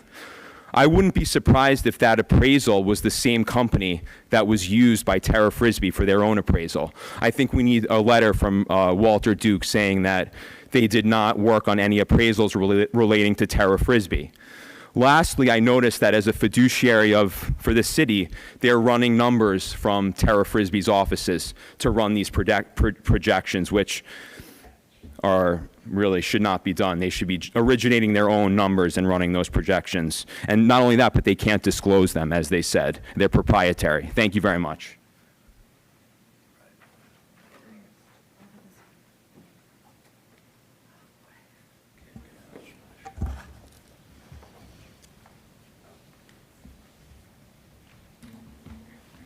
I'm sorry, I did not get a chance to look at your presentation before I drafted my notes. Michelle Grau, 4550 Northwest 23rd Terrace. I'm basically going to just touch on some key parts of the CBRE financial presentation that they did 2 weeks ago and highlight some of the different revenue streams. I'm just not sure why anybody up here is not negotiating on the behalf of the city, because all of the terms that are in this agreement are favoring the developer. So I'm very frustrated, because if you look at the first thing, base rent, in a real estate-based P3, especially when the city is contributing valuable public land, base rent is typically the primary financial return to the public partner. It is the foundation. And yet in CBRE's analysis, base rent only accounts for 35% of the total projected revenue. That is far too low. Our city would be much better protected if this number were significantly higher, instead of relying on other categories that depend on certain events happening and assumptions actually coming true. They also point to a 75% fair market floor that's supposedly meant to protect the city from rent reductions. But a 75% fair market floor is not standard. In fact, industry experts consider it a major concession to the developer unless there is an extraordinary justification. In other words, the protection they're claiming really isn't protection at all. The next thing I'd like to discuss is our ad valorem taxes. That is 45% city benefit from property taxes in CBRE's analysis. There is a huge problem. The tax structure is currently under review, and no one can tell us how we were going to make up nearly half of the projected financial return if the laws change. Entering into a 99-year agreement before we even know that outcome of that vote would expose the city to enormous risk and could amount to gambling away public land. We should not enter any deal until that is determined. As a CPA, I've been doing this for 30 years. Let me be clear. This is a classic opportunity cost. Anyone can claim that their private real estate project pays for public amenities. Buy your own piece of land, build whatever you want, and try to argue that taxes are paying for our community center or city hall. That's like you saying that the taxes on your house directly funds the new park. It doesn't work that way, and we should not pretend that it does here. Regarding upside revenue sharing and transfer fees, they all sound attractive, but in a P3, you know, the upside is almost never materialized. They control the accounting, we don't. In the end, this agreement shifts too much risk onto the city, underprices the value of the land, relies on speculative revenue, and delivers an inferior financial return compared to what we could have achieved by simply just doing a municipal bond for the entire amount. Forget about doing this deal. Let's do it on our own. Build our own public facilities ourselves. That is your time. Anyone else wishing to speak?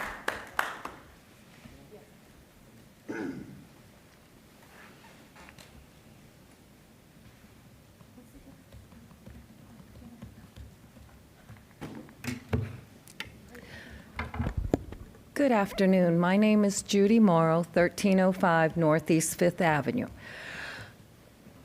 I'm going to talk about tennis, which I always do, but right now, 100 years, if you go back to 1925, a car, the typical car, went 20 miles an hour, a Model T Ford car.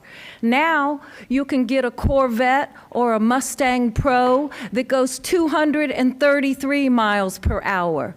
Nobody could have predicted that 100 years ago. We cannot, you can't even, nobody up here, and myself included, and nobody back here, can tell me what the price of gold or silver is going to be in 5 years. And you're trying to talk about 99 years. I mean, it just doesn't make sense.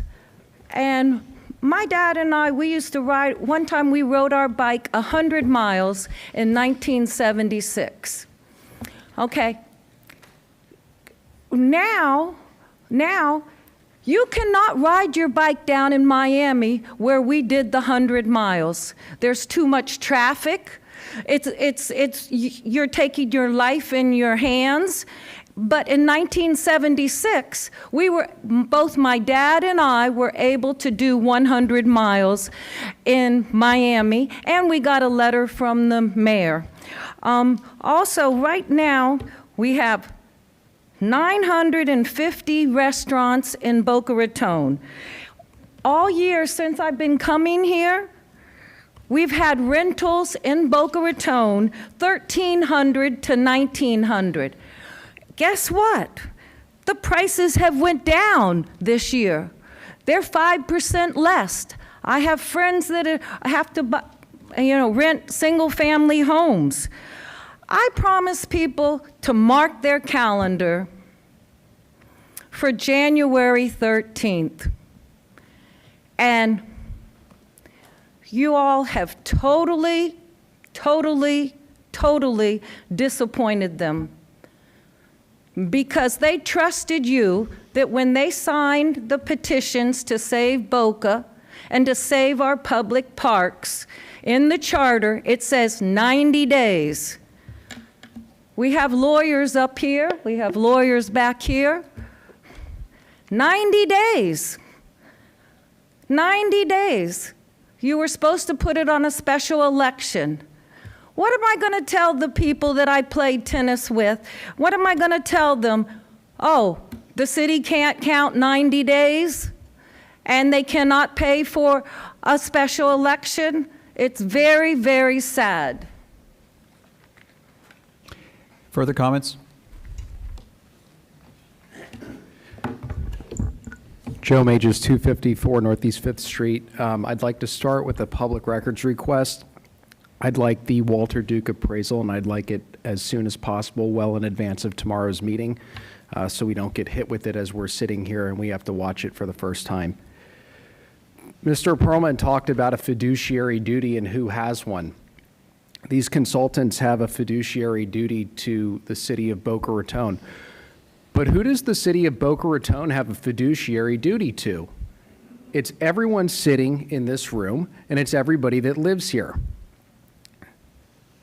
This ballot language is quite interesting in light of an admission that was just made.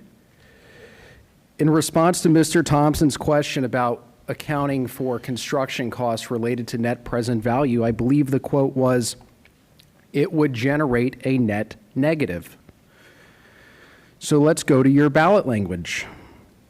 Talks about, shall the city approve agreements with Boca Raton City Center LLC leasing 7.8 acres of city property east of Northwest 2nd Avenue,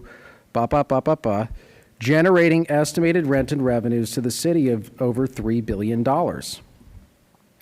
So you're going to include that shiny, flashy number, but this net negative that was just admitted, you're going to vote on that and you're not accounting for it. That's the breach of the fiduciary duty. And one more thing, at the October 14th meeting, some numbers were presented and I was corrected by Mr. Zervis, who took his time to explain the city's finances and why we couldn't just pay for this ourselves.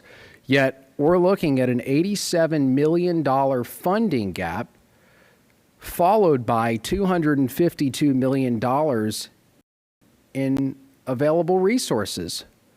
So, and a $201 million cost. So who's really in breach of the fiduciary duty? At the point where you go forward with this language and you think that it's acceptable to go through with this P3 when the result accounting for construction costs, according to the consultant, would be a net negative, it's pretty embarrassing. Thank you.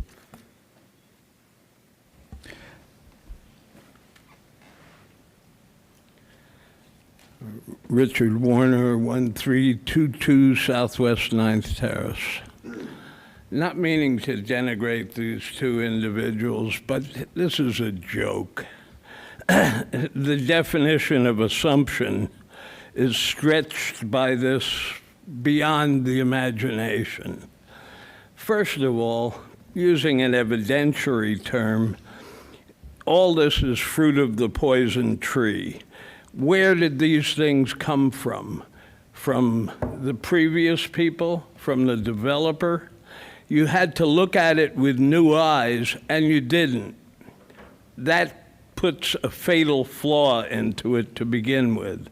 Secondly, the obvious, these numbers are spitting in the wind. The 99-year term is totally absurd. I think everybody knows that, but nobody wants to say it. The bottom line is, yes, you can do the best you can and take a guess. I know that if I'm looking as an investment at a balance sheet, at a projection, no sane person would invest in this project. It's insane. The numbers you presented, even though they're twisted to benefit the city, are totally ridiculous.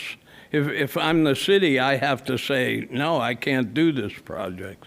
And yet, you keep saying yes. You use trickery and questionable tactic to kick the thing off the ballot on the 13th that you would surely lose. And now you're going to lose again in March. But the bottom line is you're still paying money for people to spit in the wind. When is this going to stop? Public request? All right, we'll close it. No, it was the same one. You've spoken, Mr. Perlman. Thank you. Last call for public request. All right, thank you. We'll close the time. We'll turn to review of regular, any other council members while we have PFM here? Any other questions? Mr. Zervis, is there, I think there was some, are there any understandings that are not fully complete based on some of the comments that you think appropriate to clarify now? No, I don't think so. I would just, with regard to Mr. Mayos' comment or Major's comment, the funds that are on this slide in front of us, the existing CRA bonding capacity is not available funds for the city. That's money we could borrow if the city were to borrow. That's not, just for clarification, those bond proceeds are not here with the city now. I think that's the only point I'd like to clarify. Unless there's any questions or from the council you'd like me to follow up on. Any questions? I know we'll have another presentation tomorrow night. Perhaps we can try to anticipate some of the points that were raised. Sounds good. All right, well, thank you. All right. We'll now turn to review of regular agenda items. Council members, anything for tomorrow night's agenda to review? All right, then, if seeing none, we'll turn to city manager reports. Mr. Sohani? Thanks, Mr. Mayor. I have no report. Thank you. City attorney reports? Council, no report. Thank you, Mr. Kaler. Councilmember reports. I'll turn to Mr. Thompson. No report. Ms. Naklis? No report, thank you. Thank you. Ms. Drucker? No report, but I did think you said you were going to do public requests at the end of the meeting. Are you waiting for that? Well, no, I said we would combine the, given that we have, Oh, okay. we would just combine them all at one time. We'll allow them, Mr. Perlman, if you've got a public, not relating to the downtown. Another request then? Yeah, thank you. I appreciate it. Mary, can we get up the slides, please? Can we get the slides up? Thank you.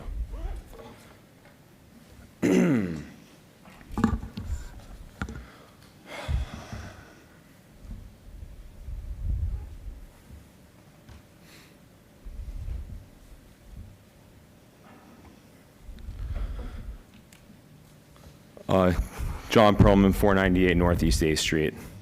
Thank you, Judy, for speaking, about your tennis friends. And that's the question is, what do you say to people?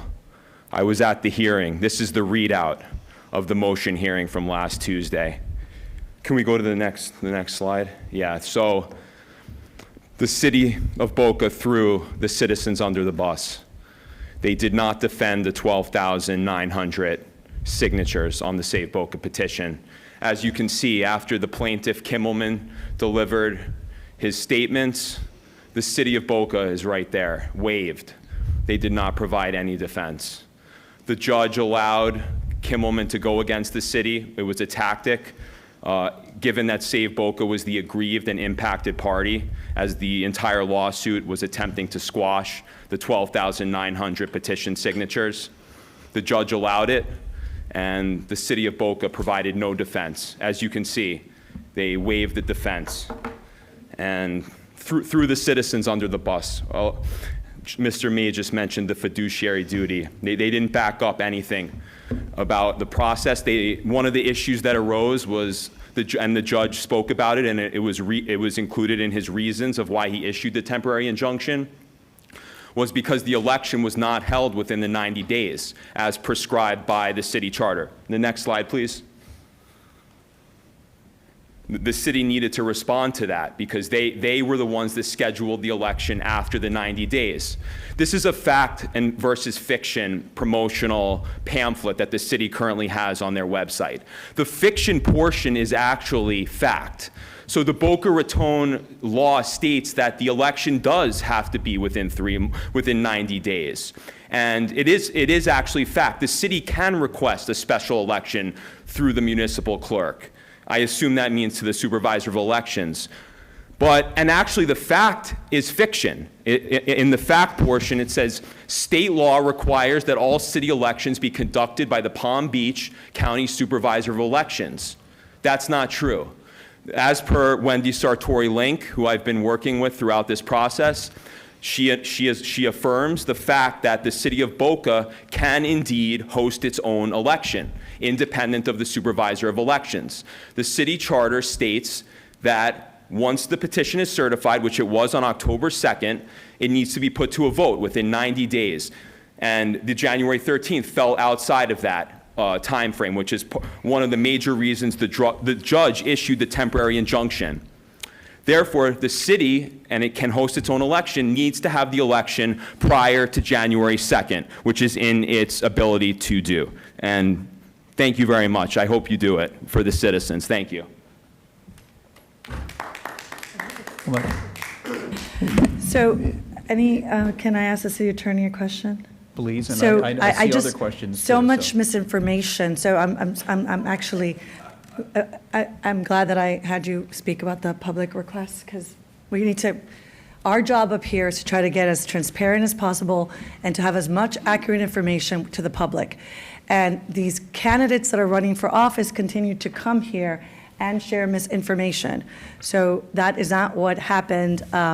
So I want to turn it over to Mr. Kohler so that he can provide an update, because we were also part of that lawsuit that was not initiated by the city of Boca Raton. We were actually also as a part of that actual litigation. Mr. Kohler? Sure. Ms. Drucker, Mayor and Council. So I'll respond to the court's finding on the 90 days and also to the underlying language of the charter itself, or the two petitions itself. As you stated, the lawsuit was filed in court by a private citizen, private resident, not the city. The city is not the court. The judiciary is an independent branch of government, and it's the court, not the city, that decides if the petition language itself is constitutional or not. And that's a question of law. So the 90-day issue, it is true that the court found that the election date was set beyond the 90-day charter limit, but even if the election had been scheduled within the 90-day limit, the court still ruled that the petition language itself was unconstitutional as a separate, completely independent issue. The judge ruled that, and as a result of finding that the petition language itself was unconstitutional, the judge removed the measures from the January ballot. And again, that's because of the substance of the petitions themselves, not because of what the city did or did not do. And in fact, the city had no ability to rewrite the language. The language was drafted by the petition sponsors. What the city could do and did do was follow the charter to the best of its ability. And what that meant in this case was you had a citizen initiative. The clerk worked with the petitioners to answer questions as that process unfolded. The clerk certified those, and the council unanimously adopted 2 resolutions placing the measures on the earliest feasible election, which was January 13th, and began working with the supervisor to make that happen. So that is how this matter occurred. The lawsuit, again, was a private resident. The petitioners did have notice of the matter, and they were given an opportunity to be heard. The city did not object to their participation. They appeared at the injunction hearing. I had a lawyer. The lawyer made legal arguments. The city didn't object to those arguments. The city had no control over that lawyer's strategy. And the court made the decision not to allow the participation. And the court made the decision that the language was unconstitutional. So I believe that that is consistent with the council's direction, that we had a charter process that we followed, that the charter provided for this petition, that we acted in the way that we could. It is a fact that as of today, the city cannot run its own elections. We rely entirely on the supervisor of elections. And that January 13th date was the earliest date the supervisor could offer. And those, for those of you listening or watching, and those are the facts. Thank you, Mr. Kohler. Does that conclude your report? That concludes my report. Thank you, Mr. Wigder, your report. And any questions, because I saw your hand go up? No, listen, I would just like to address these things. And Ms. Morrow, you can tell your friends that the reason why the charter was not approved is because it was unconstitutional. It doesn't abide by the Constitution because it was so poorly written, as we've been saying here. And you could make up all these things and make up all these numbers. Half the petitions were not even certified about how many people signed the petition. But the point is, it doesn't take a great lawyer to know a bad one. And whoever wrote that wrote something that was completely vague and unconstitutional. Many, many months ago, we agreed to put this project up for a vote. And I do agree that is the right thing to do. And that's, if we decide to go forward with it, that is what we're going to do. Everyone will have the right to participate. And Mr. Warner, you're right. If they don't like it, if they don't like all the stuff that we're putting forward and the analysis, then they won't vote. Then they won't vote for it. If they don't like the terms, if they think we're taking on too much risk or we're giving too much away, then they won't vote for it. But all these things and all these lies that have been said by Mr. Perlman, a candidate for office, just to promote himself, are lies, and they're unconstitutional. And the Constitution might not mean a lot to you, but I'm telling you, it means a lot to us up here. I mean, the rules might not apply to you. I mean, when did you move here? Have you ever voted in the city of Boca Raton? When did you change your registration to live here?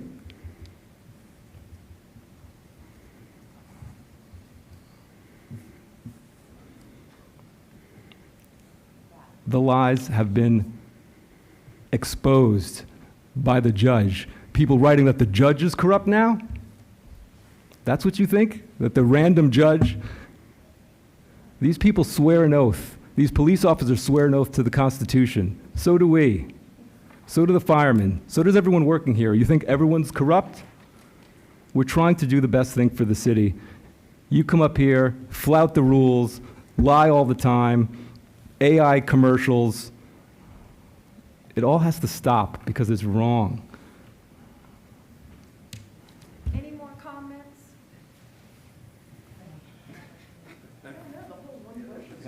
Does that conclude your report, Mr. Wigder? Thank you. All right. Thank you. I'll be brief on my report. I do have one issue to bring up. Let me just close out on this one, too. Mr. Kaler, just to be crystal clear, the court's decision that this was that the ballot language submitted by Save Boca conflicted with the Constitution is a problem that exists regardless and independent of the timing of the election. That's correct. So that it's not a matter of timing. The court has now ordered that this language cannot go forward on a ballot regardless of timing. That is what the court stated and what the order says. All right, thank you. Several months ago, I mentioned, I think back in October, when we've had conversations about language and the concern about public lands of more than half an acre, I had drafted, with the city attorney's help, an ordinance that would address that. I think in light of the fact that the charter question and the ordinance question have been found unconstitutional, I think it's something we ought to discuss. And I'm happy to pass out copies, if you would, please. I think I have an extra here. I wanted to share this so we could discuss it. It would put in a new ordinance by the city to establish requirements for the sale, lease, or disposition of city-owned lands greater than half an acre. And it would require multiple public hearings, written findings that the action serves a public purpose and benefits city residents. It provides exceptions for easements and routine municipal purposes or certain leases and licenses. And it set forth clearer standards. Unlike the proposed charter that said half acre or any portion thereof, which ambiguity we discussed, this would be clear for any city-owned lands that are greater than half an acre. And if we're amenable to it, I think we ought to put this forward. I think this helps cut to the thrust of what some of the people might have thought that they were signing when they signed the petition. It avoids the ambiguity, and it sets forth requirements. A court has now said that a referendum is not appropriate for this matter. That was the crux of their opinion. So this is a protection that is available, and I think we ought to explore it. The other protection, of course, was what a lot of people had said, which is they want to vote on the potential project. And I had many people come up, and I heard that they said, well, sign the petition, it'll stop the downtown plans. We've made clear that if we strike a deal with Terra and Frisbee, that question will go to the voters. So this is addressing the other part of that, which is just general dispositions, which are unlikely, of city-owned land. And we can read this more if you think it's appropriate. We can introduce this and have it heard. And I think it's just addresses some of the concerns we've heard with little downside. It does impose a few more procedural requirements, but I think that's important. And it does require public findings that this serves a public purpose. It's consistent with a comprehensive plan. And other things that also talk about enhancing recreational, cultural, environmental, economic opportunities. So I wanted to share this. We can take it up tomorrow night, but I didn't want to surprise anyone. Now you've got a chance to look it over, and we can discuss it again tomorrow. So if there's no further business to come before us, we will adjourn at 3:45 and see you tomorrow evening. Thank you.